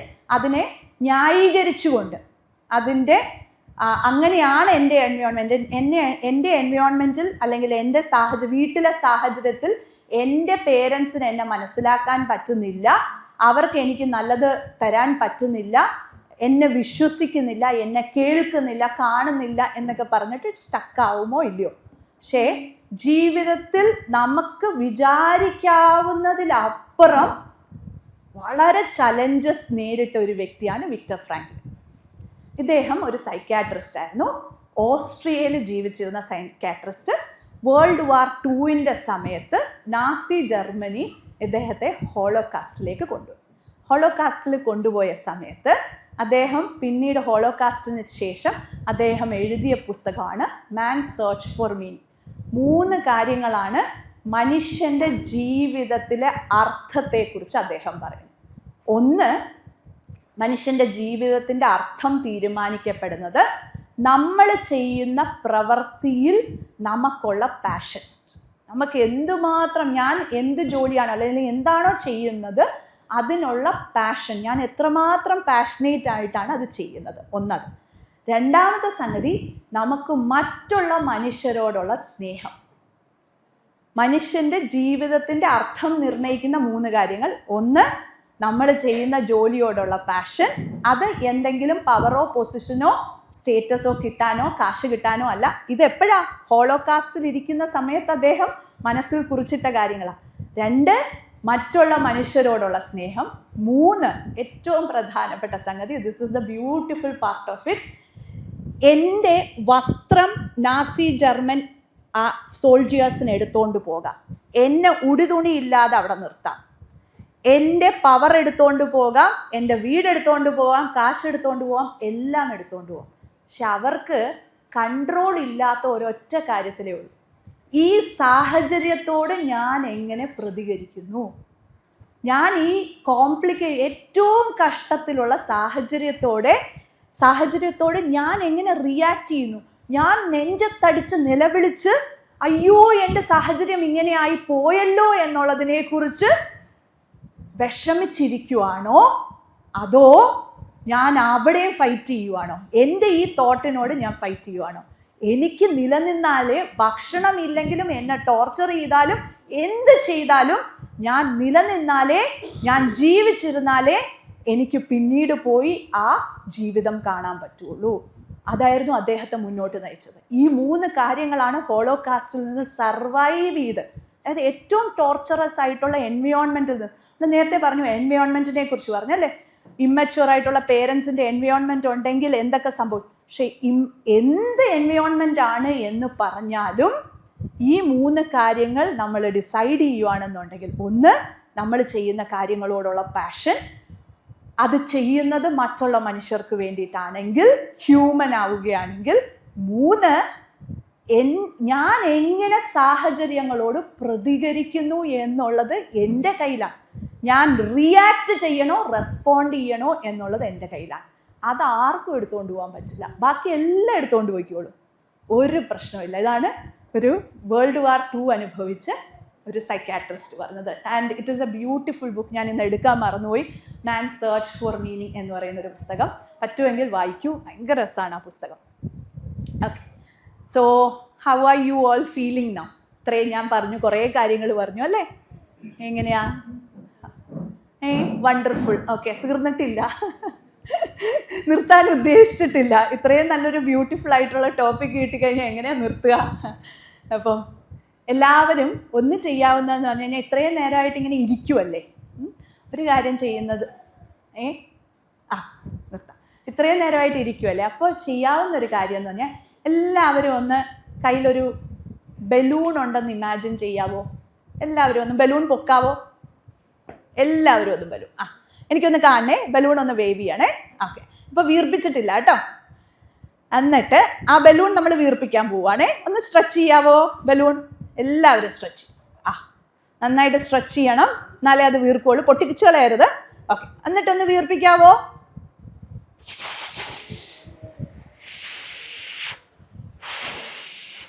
നന്നായിട്ട് വീർപ്പിക്കുക, പൊട്ടാതെ വീർപ്പിക്കുക. അതെന്നിട്ടൊന്ന് കെട്ടാവോ? വീർപ്പിച്ച് കഴിഞ്ഞാൽ ഒന്ന് കെട്ടാവോ? ഓക്കെ, കെട്ടിയോ? ഓക്കെ, എല്ലാവരും ഒന്ന് ഉയർത്തി ഒന്ന് ഇത് ചെയ്യാവോ? ഓക്കെ, ശരി. ആ ബലൂൺ വെച്ചോളൂ, അതിനൊരു അർത്ഥമുണ്ട്, ഞാൻ പിന്നീട് പറയാം. ബേസിക്കലി ഇത്രയേ ഉള്ളൂ. ഇത്രയും നേരം നമ്മൾ ഇരുന്ന് കഴിയുമ്പോൾ ക്ലാസ്സിൽ കുഞ്ഞുങ്ങൾ ശ്രദ്ധിക്കേണ്ടുന്ന ഒരു കാര്യമാണ്, നമ്മൾ കുറേ നേരം ഇരിക്കുകയാണെന്ന് വിചാരിച്ചു. ഇരുന്ന് കഴിയുമ്പോൾ നമ്മൾ സ്വാഭാവികമായി തന്നെ നമ്മളുടെ ബോഡി ഒരു എക്സോഷനിലേക്ക് പോകും, ഒരു തളർച്ചയിലേക്ക് പോകും. അത് സ്വാഭാവികമായി ഹൈപ്പോ എറൗസൽ എന്നാ പറയും. ആദ്യത്തെ എക്സൈറ്റ്മെൻറ്റ്, എല്ലാവരുടെയും കണ്ണിലുണ്ടായിരുന്ന എക്സൈറ്റ്മെൻ്റ് ഒക്കെ അങ്ങ് കുറഞ്ഞു വരുന്നത് എനിക്ക്. കാരണം എന്താ, നമ്മളെല്ലാവരുടെയും ബോഡി റിയാക്ട് ചെയ്യും, അതാണ് ആദ്യം വരുന്നത് എന്ന് പറയാം. ബോഡിയാണ് റിയാക്ട് ചെയ്യുക. ഇവിടെ മനസ്സ് റിയാക്ട് ചെയ്യുന്നതിന് മുമ്പേ ബോഡി റിയാക്ട് ചെയ്യും. സോ ബേസിക്കലി ഞാൻ നിങ്ങളെ കൊണ്ട് ചെയ്യിപ്പിച്ചതെന്ന് പറഞ്ഞാൽ ബ്രീത്തിങ്ങിൻ്റെ ഒരു ടെക്നിക്കാണ് എക്സെയിലേഷൻ. കൂടുതലായി എക്സെയിൽ ചെയ്യുക. അപ്പം എന്താ, നമ്മുടെ ബോഡി ഒന്ന് ആക്ച്വലി ഒന്ന് മൂവ് ചെയ്തു. ഇതെല്ലാം ചെയ്തു കഴിഞ്ഞപ്പോൾ ഒന്ന് മൂവ് ചെയ്തു എന്നുള്ളു. അപ്പോൾ ക്ലാസ്സിലിരിക്കുമ്പോൾ കുട്ടികളെ ശ്രദ്ധിക്കുക, നിങ്ങൾക്കായിട്ട് ഉപയോഗിക്കാവുന്ന കുറേയധികം ടെക്നിക്സ് ഉണ്ട്. So that your attention is back on track. Okay, so നമുക്ക് ഇത്രയും നേരം നമ്മൾ റിലേഷൻഷിപ്സിനെ കുറിച്ചൊക്കെ പറഞ്ഞു അല്ലേ. പക്ഷേ എന്തുകൊണ്ടാണ് ആൾക്കാർ റിലേഷൻഷിപ്പിൻ്റെ കാര്യത്തിൽ സ്ട്രഗിൾ ചെയ്യുന്നത്? ഇത്രയും ബ്യൂട്ടിഫുൾ ആണ് റിലേഷൻഷിപ്പ്, ആവശ്യകതയാണെന്നൊക്കെ പറഞ്ഞില്ലേ. എന്തുകൊണ്ടാണ് റിലേഷൻഷിപ്പിൽ സ്ട്രഗിൾ ചെയ്യുന്നതെന്നറിയാവോ? അതിലെ പ്രധാനപ്പെട്ട ഒരു സംഗതി ഇമോഷൻസ്, വികാരങ്ങൾ എന്ന് പറയുന്നത്. ഇതിലേക്ക് ഡീറ്റെയിൽസിലേക്ക് പോകുന്നില്ല. എന്താണ് ഇമോഷൻസ്? പലപ്പോഴും നമ്മൾ പറയുക ഫീലിങ്സ് എന്ന് പറയും. പക്ഷെ ഇമോഷൻസ് അതല്ല. It is a biologically wired signal given by your brain. അതാണ് ഇമോഷൻസ് എന്ന് പറയുന്നത്. അതിന് ഒന്നേ ഉള്ളൂ, ഒരൊറ്റ സംഗതിയേ ഉള്ളൂ. If it is a message given by your body, these are the primary emotions. നമ്മൾക്ക് എല്ലാവർക്കും ഉള്ള പ്രൈമറി ഇമോഷൻസ് ആണ് ഈ പറഞ്ഞിരിക്കുന്നത്. അതിൻ്റെ immediate universal biologically wired emotional responses ആണ്. ഇതിന് ഓരോ ഇമോഷനും അതിൻ്റേതായ മീനിങ് ഉണ്ട്, ബയോളജിക്കൽ മീനിങ്ങും ഉണ്ട്. അതിൽ ബോഡിയിൽ വരുന്ന, ഞാൻ നേരത്തെ പറഞ്ഞതുപോലെ തന്നെ ബോഡിയിൽ വരുന്ന ചില സെൻസേഷൻസും ഉണ്ട്. എൻ്റെ ഡീറ്റെയിൽസിലേക്ക് ഞാൻ പോകുന്നില്ല. സോ ബേസിക്കലി എന്ത് പറ്റും എന്ന് വെച്ച് കഴിഞ്ഞാൽ, ഈ ഇമോഷൻസിൻ്റെ മീനിങ് നമ്മൾ അറിയാതിരിക്കുകയാണെന്ന് വിചാരിച്ചു. എന്ത് പറ്റുമെന്ന് വെച്ച് കഴിഞ്ഞാൽ, നമ്മൾ പ്രഷർ കുക്കറിൽ എന്ത് ചെയ്യും? ചോറിട്ടു, എന്നിട്ട് നമ്മൾ പ്രഷർ തീ ഇത് ചെയ്തുകൊണ്ടിരിക്കുക. അപ്പോൾ ഒന്നുകിൽ നമ്മൾ ഈ വിസിലിടാൻ മറന്നുപോയി, എന്ത് പറ്റും? എല്ലാം ഇങ്ങനെ തൂവി എല്ലാം താഴെ വീഴില്ലേ അല്ലേ, കഞ്ഞിവെള്ളം മൊത്തം പോവില്ലേ? അതൊന്ന്. വിസിലിട്ടു, അവിടെ ഒരു ബ്ലോക്ക് ഉണ്ടായിരുന്നു എന്ന് വിചാരിക്കും, എന്ത് പറ്റും? പൊട്ടിത്തെറിക്കും. സെയിം ആണ് ഇമോഷൻസ്. നമുക്കറിയില്ല, ഈ മെസ്സേജസ് എന്താണെന്ന് അറിയില്ലെങ്കിൽ ഒന്നുകിൽ അതെല്ലാം തൂവി പോകാം, ഓവറായി എക്സ്പ്രസ് ചെയ്യപ്പെടാം, വേണ്ടാത്ത രീതിയിൽ ഇങ്ങനെ എക്സ്പ്രസ് ചെയ്തുകൊണ്ടേയിരിക്കാം. വിസിൽ ഇടാതിരുന്നാൽ അല്ലെങ്കിൽ എന്ത് പറ്റും? നമ്മൾ ആ ഇമോഷൻസിനെ സപ്രസ് ചെയ്ത് വെക്കാം. എന്ത് പറ്റും? അതിനെല്ലാം ഇങ്ങനെ അടക്കി പിടിച്ച് വെക്കും. അപ്പോൾ എന്ത് പറ്റും എന്ന് വെച്ച് കഴിഞ്ഞാൽ, നമ്മുടെ മനസ്സിനുള്ളിലുള്ളത് എന്താണെന്ന് നമുക്ക് മനസ്സിലാവില്ല. ഇന്നർ എക്സ്പീരിയൻസസ് എന്താണെന്ന് മനസ്സിലാവില്ല. പലപ്പോഴും മെൻ്റൽ ഹെൽത്ത് ഇഷ്യൂസിലേക്ക് പോവാം, ക്രോണിക് ആൻസൈറ്റിയിലേക്കോ ഡിപ്രഷനിലേക്കോ പോവാം. മെൻ്റൽ ഹെൽത്തിനെ അഫക്റ്റ് ചെയ്യാം. നമ്മളുടെ എനർജി ഭയങ്കരമായിട്ട് ഡ്രെയിൻഡ് ആവാൻ തുടങ്ങും. കാരണം ഇങ്ങനെ സപ്രസ് ചെയ്ത് പ്രഷർ കുക്കറാണ് നമ്മളെല്ലാവരും ഇരിക്കുന്നത്. പിന്നെ ഫിസിക്കൽ ഹെൽത്തിന്, പ്രത്യേകിച്ചും സ്ത്രീകൾക്ക്, ഇത് വളരെ സയൻറ്റിഫിക്കായി പ്രൂവണാണ്, സ്ത്രീകൾക്കുണ്ടാവുന്ന വേദനകൾ, ഒത്തിരിയധികം വേദനകൾ, റൂമറ്റോയിഡ് ആർത്രൈറ്റിസ് ഉൾപ്പെടെ, ആസ്മ ഉൾപ്പെടെ, ഞാൻ സ്ത്രീകൾ എന്നുള്ളത് ജനറലൈസ് ചെയ്യുവല്ല, അങ്ങനെയുള്ള കാര്യങ്ങളിൽ റെസ്പിറേറ്ററി ഇഷ്യൂസിൽ ഉൾപ്പെടെ ദർ ഇസ് എ സൈക്കോസൊമാറ്റിക്, വേണം എന്ന് വിചാരിച്ച് ചെയ്യുന്നു എന്നുള്ളതല്ല, പക്ഷെ അതിനൊരു സൈക്കോളജിക്കൽ എലമെൻ്റ് ഉണ്ട്. There is A emotion behind it. Until and unless we understand that it can get reflected. പല പെയിനുകളായി പുറത്തേക്ക് വരാം. വേദനകളോ അല്ലെങ്കിൽ ശാരീരികമായിട്ടുള്ള അസ്വസ്ഥതയോ, ശരിക്കുള്ളൊരു ഫിസിക്കൽ ഒരു കാരണം അവിടെ ഉണ്ടായിക്കോ, ഓർഗാനിക് കാരണം ഉണ്ടാവണമെന്നില്ല, പക്ഷേ പല കാരണങ്ങളായി പുറത്തു വരാം. അത് പുരുഷന്മാരിലും കൊണ്ട് ഇല്ലയെന്ന് ഞാൻ പറയുന്നില്ല, പക്ഷേ സ്ത്രീകളിൽ പലപ്പോഴും സൈക്കോസൊമാറ്റിക് സിംറ്റംസ് കൂടുതലാണ്. അതിനൊരു റീസണും ഉണ്ട്. ഡാമേജസ് നമ്മുടെ റിലേഷൻഷിപ്പിനെ ബാധിച്ചേക്കാം. Leads to outburst, disconnect you from your self itself. നമ്മളിൽ നിന്ന് തന്നെ നമ്മൾ ഡിസ്കണക്റ്റഡ്. നേരത്തെ തങ്കച്ചമ്മാമൻ ചോദിച്ച ചോദ്യം, പ്രിവെൻറ്റ്സ് ഹീലിംഗ് ആൻഡ് ഗ്രോത്ത്. നമ്മളുടെ ഗ്രോത്തിനെ അത് റെസ്ട്രിക്റ്റ് ചെയ്തേക്കാം. ഇത് രണ്ടും അതെ, ഇമോഷൻസിനെ അടക്കി പിടിച്ചാലും അതെ, കൂടുതലായി വികാരങ്ങൾ എക്സ്പ്രസ് ചെയ്താലും അതെ. ഇമോഷൻസ് എന്ന് പറയുന്നത് ഞാൻ നേരത്തെ പറഞ്ഞതുപോലെ തന്നെ സിഗ്നൽസ് ആണ്. നമ്മൾ ഭയത്തെ ഇഗ്നോർ ചെയ്യുന്നു എന്ന് പറഞ്ഞു കഴിഞ്ഞാൽ അതിൻ്റെ കാരണം അതിലേക്ക് ലീഡ് ചെയ്യുന്ന, എന്തിലേക്ക് ലീഡ് ചെയ്യും എന്ന് ചോദിച്ചു കഴിഞ്ഞാൽ ക്രോണിക് ആൻസൈറ്റിയിലേക്ക് ലീഡ് ചെയ്യും. ആങ്കറിനെ, ദേഷ്യത്തെ നമ്മൾ സപ്രസ് ചെയ്യുക എന്ന് പറഞ്ഞു കഴിഞ്ഞാൽ സൊമാറ്റിക് കംപ്ലയിൻസ്, ഭയങ്കര ദേഷ്യം നമ്മൾ അടക്കി പിടിച്ച് വെച്ചിരിക്കുകയാണ്. എവിടേക്കോ ഭയങ്കര ദേഷ്യം, എന്തൊക്കെയോ ഉണ്ട് കാരണങ്ങൾ. വളരെയധികം വേദനകൾ, ഏക്സ് ആൻഡ് പെയിൻസ് എന്നാണ് പറയുന്നത്. സാഡ്നെസ്, വിഷമങ്ങളെ നമ്മൾ അവോയ്ഡ് ചെയ്യുക എന്ന് പറഞ്ഞു കഴിഞ്ഞാൽ നമ്മളൊരു നം സ്റ്റേറ്റിലേക്ക്, ഒന്നിനെക്കുറിച്ചും ഒന്നും വികാരങ്ങളേ ഇല്ല, ഒരു വൈകാരികമായി ഒന്നും പ്രതികരിക്കാത്ത അവസ്ഥയിൽ. സന്തോഷം നമ്മൾ ഡിസ്മിസ് ചെയ്യുക. പല സന്തോഷങ്ങളും, ചെറിയ ചെറിയ സന്തോഷങ്ങളാണെങ്കിലും നമ്മളതിനെ വലിയ പരിഗണന കൊടുക്കാതിരിക്കുക എന്ന് പറഞ്ഞു കഴിഞ്ഞാൽ ബേൺ ഔട്ടിലേക്ക് പോവാം. മോട്ടിവേഷൻ ഇല്ല, യാതൊരുവിധ മോട്ടിവേഷൻ, ഒന്നിനോടും ഒരു സന്തോഷം ഉണ്ടാവില്ല പിന്നീട്. അത് ഈ കാര്യങ്ങൾ വളരെ ഇമ്പോർട്ടൻ്റ് ആണ്. ഈ ഇമോഷൻസ് നമ്മൾ പലപ്പോഴും, എന്തിനാണ് ഞാനിത് പറഞ്ഞതെന്നറിയാവോ? നമ്മൾ പലപ്പോഴും കുട്ടികളോട് പറയും, നീ എന്തിനാ റിയാക്ട് ചെയ്യുന്നത്, നീ എന്തിനാ ഇത്രയധികം ഇമോഷണൽ ആവുന്നത്? ഈ ചോദ്യം വളരെ പൊളിറ്റിക്കലി ഇൻകറക്റ്റ് ആയിട്ടുള്ള സ്റ്റേറ്റ്മെൻറ്റാണ്. Politically incorrect. It is not scientific to tell them not to be emotional. Emotions വേണം. ഞാൻ നേരത്തെ പറഞ്ഞതുപോലെ തന്നെ ആ ഇമോഷൻസിനെ പറയാനും ഹെൽത്തി ആയ രീതിയിൽ പ്രകടിപ്പിക്കാനും നമുക്കും കഴിയണം, നമ്മളുടെ കുഞ്ഞുങ്ങൾക്കും കഴിയണം. ഈ ന്യൂറോ സയൻറ്റിസ്റ്റ് ഡോക്ടർ ഡാനിയൽ സീഗൽ അല്ല, ഞാൻ നേരത്തെ ഡാനിയൽ സീഗലിനെ കുറിച്ചാണ് പറഞ്ഞിരുന്നത്. ഡാൻ സീഗൽ എന്ന് പറയുന്ന ഈ സയൻറ്റിസ്റ്റ് ഭയങ്കര രസമായിട്ട്, ഞാൻ ഇതൊരു ടോക്കായിട്ട് തന്നെ ചെറിയൊരു യൂട്യൂബ് വീഡിയോ ആയിട്ട് തന്നെ ചെയ്തിട്ടുണ്ട്. ഞാനിവിടെ അത് വിശദീകരിക്കുന്നില്ല. ഡാൻ സീഗൽ പറഞ്ഞത് നമ്മളുടെ ബ്രെയിൻ എങ്ങനെയാണ് ഇവല്യൂഷണറി ആയി ഡെവലപ്പ് ചെയ്ത് വന്നത്. അതായത് റെപ്റ്റേലിയൻ ബ്രെയിനിൽ നിന്ന് ഇഴജന്തുക്കളിൽ നിന്ന് മാമൽസായി മാറിയതും, മാമൽസിൽ നിന്ന് പ്രൈമേറ്റ്സ് ആയി മാറിയതും, പ്രൈമേറ്റ്സിൽ നിന്ന് മനുഷ്യരായി മാറിയതും, ആ എവല്യൂഷനിൽ മനുഷ്യനുള്ള വ്യത്യാസം എന്താണ്? ഞാൻ നേരത്തെ പറഞ്ഞതുപോലെ തന്നെ മനുഷ്യനെ മനുഷ്യനാക്കുന്നത് നമ്മളുടെ ഈ തലച്ചോറിൻ്റെ, നമ്മളുടെ ഈ നെറ്റിയുടെ തൊട്ട് പുറകിലിരിക്കുന്ന പ്രീ ഫ്രണ്ടൽ കോർട്ടെക്സ് ആണ്. അഡോളസെൻസ് സമയത്ത് അത് ഡെവലപ്പ് ചെയ്തിട്ടില്ല, കുട്ടികൾ ഒട്ടും ഡെവലപ്പ് ചെയ്തിട്ടില്ല. കൗമാരപ്രായത്തിൽ അതുകൊണ്ടാണ് സ്വാഭാവികമായി തന്നെ ഇത്രയധികം വികാരങ്ങൾ പുറത്തേക്ക് വരും.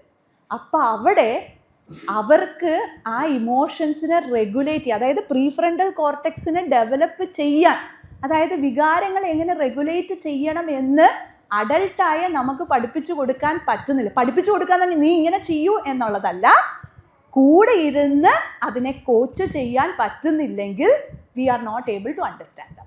അവരിപ്പോഴും പ്രവർത്തിക്കുന്നത് റെപ്റ്റേലിയൻ ബ്രെയിനിലോ ഇമോഷണൽ ബ്രെയിനിലോ ആണ് എന്നുള്ള മനസ്സിലാക്കൽ വളരെ ഇമ്പോർട്ടൻ്റ് ആണ്. ഈ ഹാൻഡ് മോഡൽ എന്താണ് എന്നുള്ളത് വേറൊരു വീഡിയോയിൽ ചെയ്തിട്ടുണ്ട്, അത് വേണമെങ്കിൽ ഞാൻ പിന്നീട് അയച്ചു തരാം. ഇപ്പം അത് വിശദീകരിക്കാനുള്ളൊരു സമയമില്ല. ഭയങ്കര മനുഷ്യന് മനസ്സിലാവുന്ന വളരെ സിമ്പിൾ ടേംസിലാണ് ഡാൻ സീഗൽ എക്സ്പ്ലെയിൻ ചെയ്തിരിക്കുന്നത്.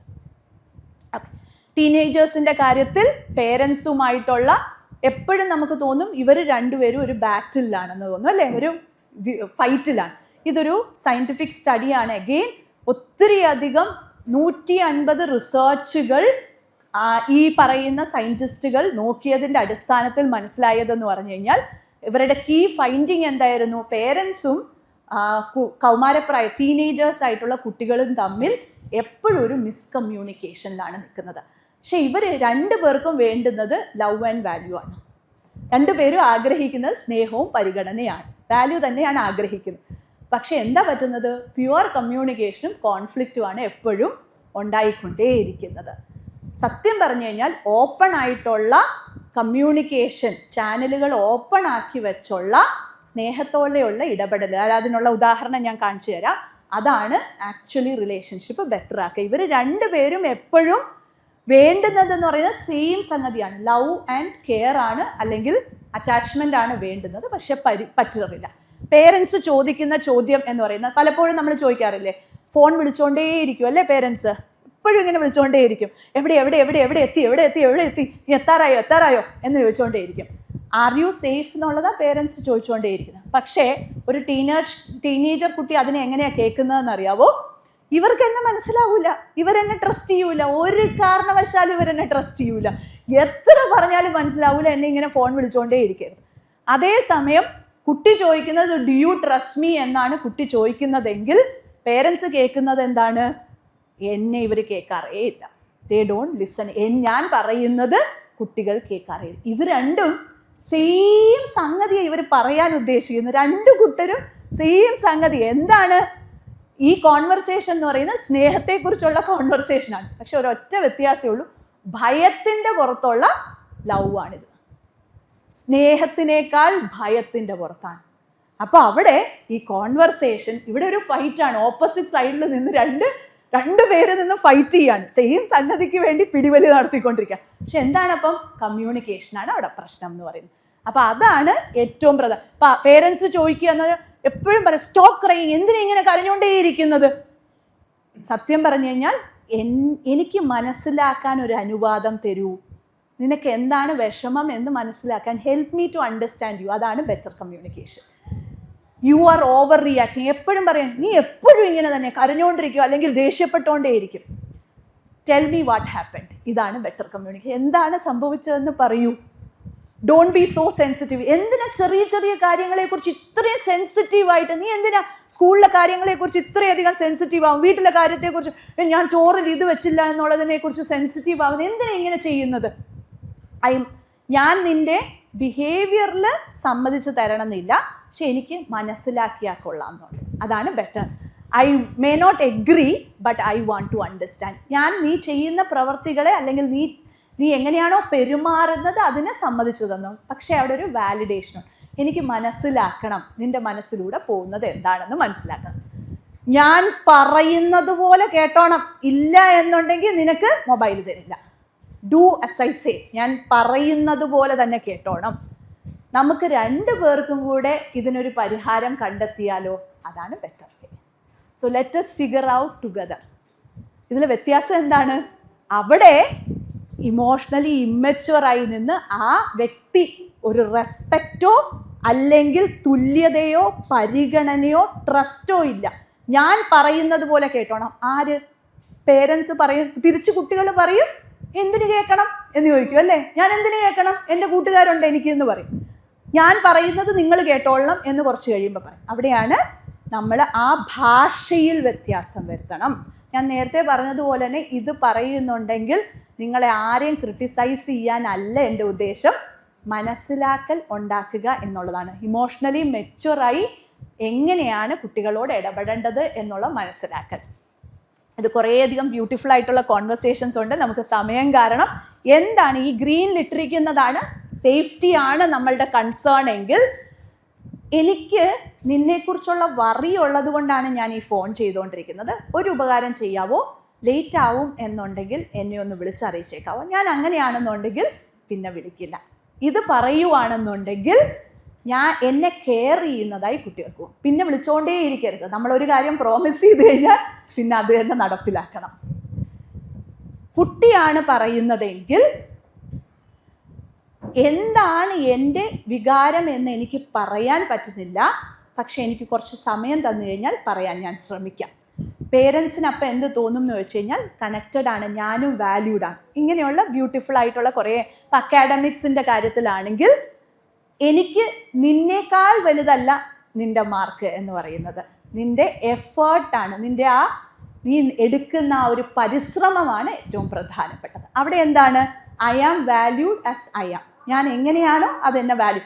പക്ഷേ അല്ല എന്നുണ്ടെങ്കിൽ നീ എന്തുകൊണ്ട് മാർക്ക് വാങ്ങിച്ചില്ല എന്നുള്ളതാണ് ചോദ്യമെങ്കിൽ ശരിയാണ്. അവിടെ ഉദ്ദേശിക്കുന്ന എന്താണ്? കുട്ടി പഠിച്ച് മാർക്ക് വാങ്ങണം, തോറ്റു പോകരുത് എന്നുള്ളതാണ്. ആ കെയർ തന്നെയാണ് നമുക്കുള്ളത്.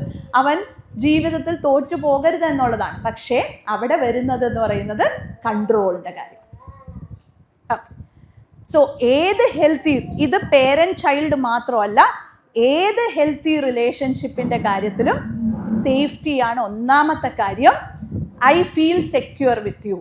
എനിക്ക് നിങ്ങളുടെ കൂടെ സുരക്ഷിതമായി ഇരിക്കാം.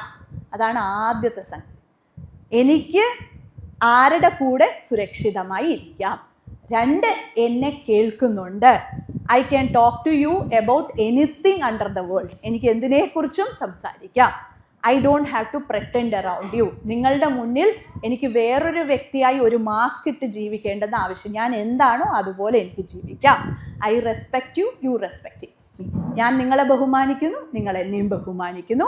I can be myself. ഞാൻ എങ്ങനെയാണോ അതുപോലെ എനിക്കിരിക്കും. ഇതാണ് ഹെൽത്തി.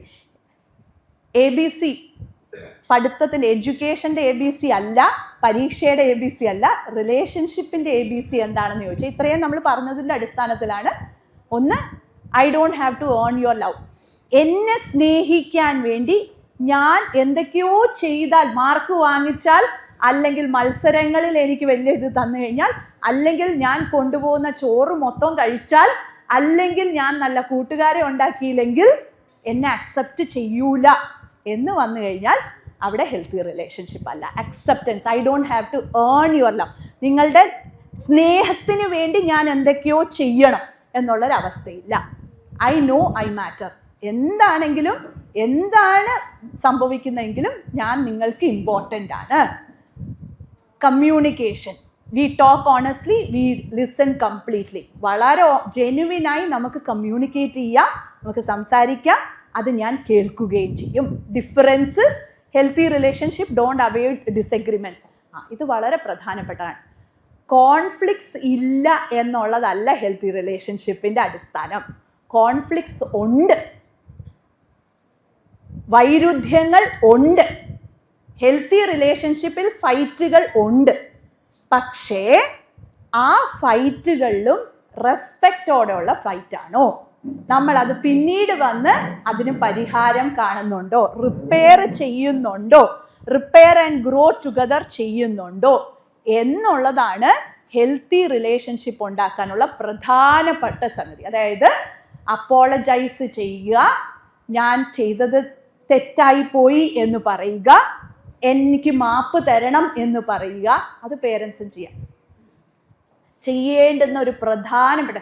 ഞാനൊരു സംഗതി തെറ്റാണോ ചെയ്തത്, ഞാൻ ഷൗട്ട് ചെയ്തോ, എൻ്റെ വികാരത്തിൻ്റെ പുറത്ത് ഞാൻ പെരുമാറിയോ, അത് മനസ്സിലാക്കുന്ന നിമിഷം കുട്ടിയോട് പോയി പറയണം. അത് കൊച്ചാവുമല്ല, നമ്മളുടെ ഈഗോ ഇടിഞ്ഞ് താഴെ വീഴുമല്ല.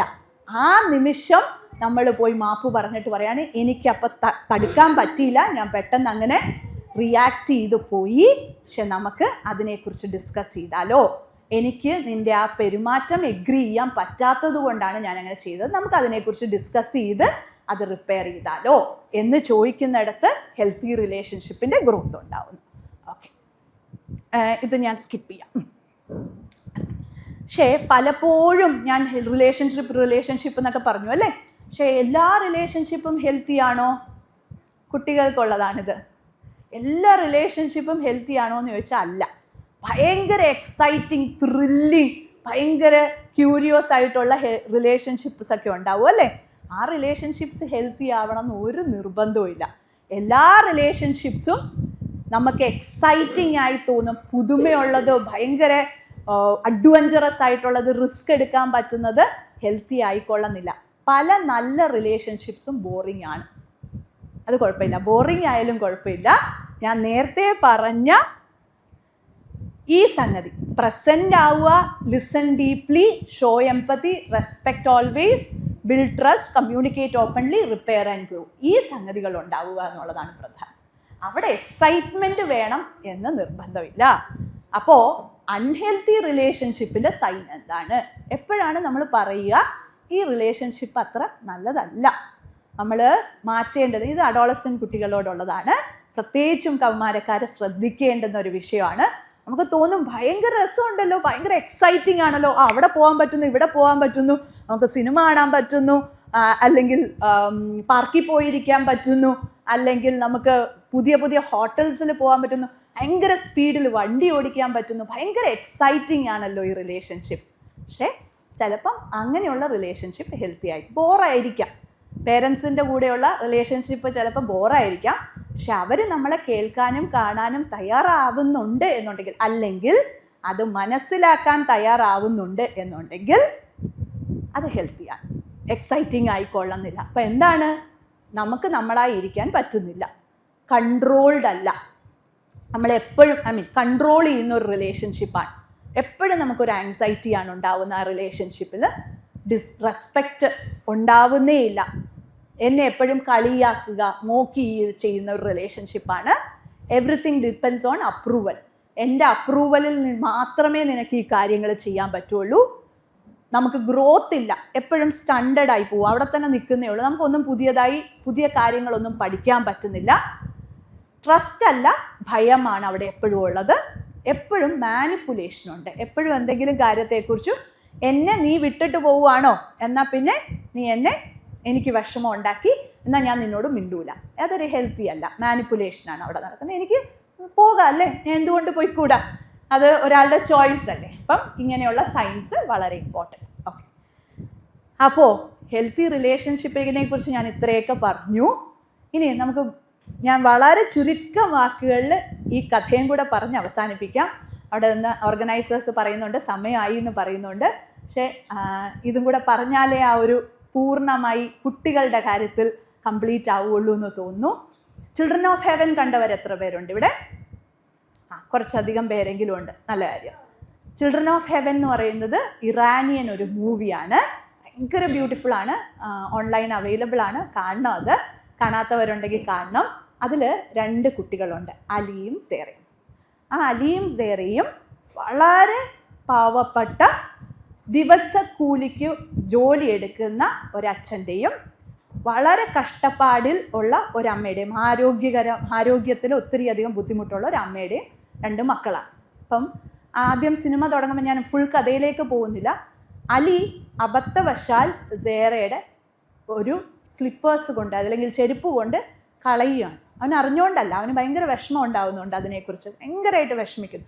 ഇതൊരു ഹിന്ദി സിനിമയായിട്ട് പിന്നീട് മാറിയിട്ടുണ്ട്. പക്ഷെ അത് വലിയ രസമൊന്നുമില്ല. ചിൽഡ്രൻ ഓഫ് ഹെവൻ കാണും. അപ്പോൾ എന്ത് പറ്റുമെന്ന് വെച്ചാൽ അവന് ഭയങ്കര ഗിൽട്ടാണ്, പശ്ചാത്താപമാണ് ഉണ്ടാവുന്നത്. അത് അവൻ കളഞ്ഞു എന്നുള്ളതിലല്ല അവൻ്റെ പശ്ചാത്താപം. ഒന്ന്, സ്വന്തം അനിയത്തിക്ക് സേറയ്ക്ക് അതുകൊണ്ട് സ്കൂളിൽ പോകാൻ പറ്റാത്തൊരവസ്ഥയിലേക്ക് എത്തി. അവളുടെ വിദ്യാഭ്യാസത്തെ അത് മുടക്കും. 2, അവന് നല്ലതായിട്ടറിയാം അവൻ്റെ അച്ഛനും അമ്മയ്ക്കും ഒരു പുതിയ ചെരുപ്പ് വാങ്ങിച്ചു കൊടുക്കാനുള്ള സാഹചര്യം ഇല്ല.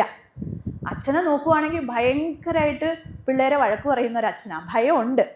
ഭയമൊക്കെ ഉണ്ടെങ്കിലും അലിക്ക് നന്നായിട്ടറിയാം, ആ വീടിൻ്റെ സാഹചര്യം നന്നായിട്ടറിയാവുന്ന ഒരു കുട്ടിയാണ് അലി എന്ന് പറയുന്നത്. സേറയാണ്. ആ വീട്ടിലെ എല്ലാ കാര്യങ്ങളും, അടുക്കളയിലെ കാര്യങ്ങൾ അമ്മയെ സഹായിക്കുന്നത് സേറയാണ്. ഇങ്ങനെ 2 കുട്ടികളാണ്. ഈ കുട്ടികൾ പിന്നീട് അവരുടെ ജീവിതത്തിൽ സേറയ്ക്ക് പഠിക്കാൻ വേണ്ടി, വിദ്യാഭ്യാസം നേടാൻ വേണ്ടി അലിയുടെ ഷൂസ് കൊടുക്കുകയാണ്.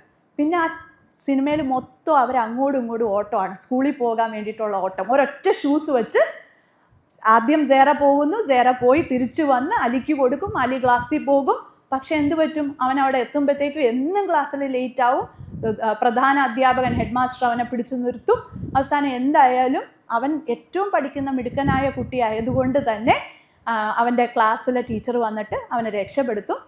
പക്ഷേ ഈ ഒരു ബുദ്ധിമുട്ടിലൂടെ അവർ പോവുകയാണ്. അതിനിടയിൽ അച്ഛൻ ശ്രമിക്കുന്നുണ്ട്, കുറച്ച് ദിവസക്കൂലിക്ക് കുറച്ച് ജോലിയൊക്കെ കിട്ടാൻ വേണ്ടി ശ്രമിക്കുന്നുണ്ട്. പക്ഷേ ഏതൊരു ദിവസക്കൂലിക്കാരനെയും പോലെ തന്നെ കിട്ടിയ കാശ് ഒരു അപകടത്തിൽ മൊത്തവും ആരോഗ്യ പ്രശ്നങ്ങൾക്ക് വേണ്ടി ചിലവാക്കേണ്ടി വരിക. ഇങ്ങനൊരു സാഹചര്യത്തിലാണ് അവസാനം അലി കണ്ടെത്തുകയാണ് ഒരു മത്സരം നടക്കുകയാണ്, ഒരു മാരത്തോൺ ഓട്ട മത്സരം നടക്കുക. ആ മാരത്തോൺ ഓട്ട മത്സരത്തിൽ ആദ്യത്തെ സമ്മാനം എന്ന് പറയുന്ന ഒരു ഇൻ്റർനാഷണൽ ട്രിപ്പാണ്. 2ാമത്തെ സമ്മാനം എന്ന് പറയുന്ന ഒരു ഹോട്ടൽ ഇതാണ്. 3ാമത്തെ സമ്മാനം എന്തായിരിക്കും? ഒരു ഷൂസാണ് 3ാമത്തെ സമ്മാനം എന്ന് പറയും. അപ്പം അവൻ ആർക്ക് വേണ്ടിയിട്ടാണ് ഇത് ഓടുന്നതെന്നറിയാവോ?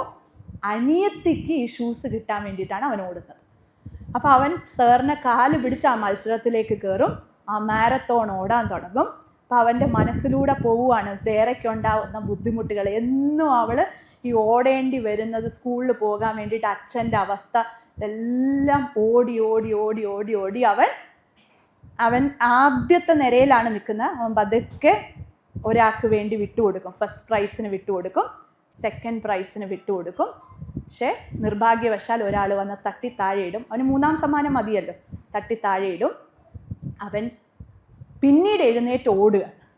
ഓടി അവൻ എത്തി നിൽക്കുമ്പോൾ അവൻ്റെ സ്കൂളിലെ ഹെഡ് മാസ്റ്റർ വന്ന് അവനെ പൊക്കിയെടുക്കും, തോളത്തിരുത്തും. അപ്പോൾ അവൻ ചോദിക്കും, എനിക്ക് 3ാം സമ്മാനം കിട്ടിയോ എന്ന് ചോദിക്കും.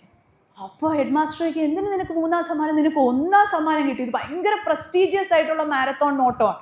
അവന് 1ാം സമ്മാനം കിട്ടി എന്ന്. അതോടെ അവൻ്റെ മുഖം താഴേക്ക് വീഴും. അവൻ പിന്നെ ആരെയും നോക്കൂല. പത്രക്കാരെല്ലാം വന്ന് ഫോട്ടോ എടുക്കാൻ വരും, നോക്കൂല. അപ്പോൾ ഇവിടെ അവൻ ഓടുന്നത് ആ പ്രൈസിന് വേണ്ടിയിട്ടേ അല്ല. ഞാൻ നേരത്തെ പറഞ്ഞ ഫ്യൂച്ചർ എക്ക് വേണ്ടിയിട്ടല്ല അവൻ ഓടിക്കൊണ്ടിരിക്കുന്നത്, ഫ്യൂച്ചർ ബിക്ക് വേണ്ടിയിട്ടാണ് അവൻ ഓടുന്നത്. എന്തിനാണ്? അനിയത്തിയോടും വീടിനോടും ഉള്ള കണക്ഷന് വേണ്ടിയിട്ടാണ് അവൻ. അതാണ് മനുഷ്യനെ മനുഷ്യനാക്കുന്നത്. അതാണ് ഞാൻ ഇത്രയും നേരം സംസാരിച്ച സയൻസ് ഓഫ് ഹ്യൂമൻ കണക്ഷൻ. അതുണ്ടാവാതെ നമുക്ക് മനുഷ്യരായി നിലനിൽക്കാൻ പറ്റില്ല. നമുക്ക് ഒത്തിരി അധികം ഫ്യൂച്ചർ എയിലെ പോലെ തന്നെ വലിയ അച്ചീവ്മെൻറ്റ്സ്, ലോകം, പ്രശസ്തി, പദവികൾ, വലിയ വലിയ ഇതിലേക്കൊക്കെ ഇരിക്കാം. ഇപ്പം പലരും പറയുന്നത് പോലെ വലിയ ഇപ്പം നമുക്ക് എന്തിനാ ട്രംപിനെ തന്നെ ഉദാഹരണമായിട്ട് എടുക്കാമല്ലോ. US ഏറ്റവും ഡെവലപ്ഡ് കൺട്രിയിലെ പ്രസിഡൻ്റാണ് അല്ലേ, വലിയ ഫ്യൂച്ചറാണ്. പക്ഷെ എന്തെങ്കിലും ഗുണമുണ്ടോ? ഒരു വേൾഡ് കപ്പിൻ്റെ കാര്യത്തിൽ പോലും ഇടപെടുന്ന അവസ്ഥയിലാണ്. അപ്പോൾ ആ ഫ്യൂച്ചറാണോ നമുക്ക് വേണ്ടുന്നത്? സയൻറ്റിഫിക്കലി പ്രൂവൺ ആയിട്ടുള്ള മനുഷ്യനെ മനുഷ്യനാക്കുന്ന ഫ്യൂച്ചറാണോ നമുക്ക് വേണ്ടത്? ഇതാണ് ചോദ്യം. അപ്പോൾ എന്നെ സംബന്ധിച്ചിടത്തോളം എന്നെ ആക്കുന്നത് ഇത്രയും അധികം ഇതിലും കൂടുതലുള്ള ഒത്തിരി അധികം കണക്ഷൻസാണ്. എന്നെ സഹായിച്ച് ഇൻസ്പയർ ചെയ്തിട്ടുള്ള എൻ്റെ മകൻ തന്നെയാണ് ആദ്യമായി തന്നെ. പിന്നെ എൻ്റെ കുട്ടികളാണ്, എൻ്റെ സ്റ്റുഡൻസാണ്. ഞാൻ പിന്നെ നടത്താറുള്ള എല്ലാ വർക്ക്ഷോപ്പുകളിലും ഉണ്ടാക്കുന്ന ഹ്യൂമൻ കണക്ഷൻസും ഒത്തിരി അധികം ആൾക്കാരുമാണ് എന്നെ ഞാനാക്കി നിർത്തുന്നത്. അപ്പം അത് ഞാൻ വെറുതെ പറയുന്നതല്ല. വിക്ടർ ഫ്രാങ്ക്ലിൻ പറഞ്ഞതുപോലെ തന്നെ പാഷനേറ്റായിട്ട് ബിലീവ് ചെയ്യുന്നു. അത് തന്നെ ജീവിതത്തിൽ ഫിലോസഫിയും ചര്യയായിട്ട് മാറ്റാൻ ആഗ്രഹിക്കുന്നു. അത് തന്നെ മുന്നോട്ട് പോകണം എന്നാണ് ആഗ്രഹം. അതിൻ്റെ കൂട്ടത്തിൽ നിങ്ങളെല്ലാവരും ഉണ്ടാവും. Thank you.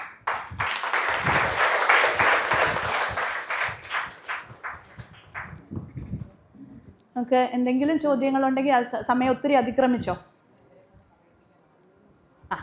കുറച്ച് ചോദ്യങ്ങളുണ്ടെങ്കിൽ അതും എടുക്കാം. എന്നിട്ട്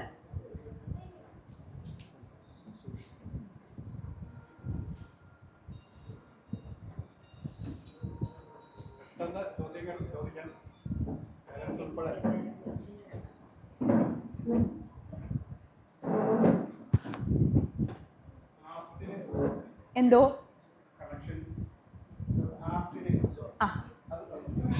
ആർട്ടോ? ഓക്കെ.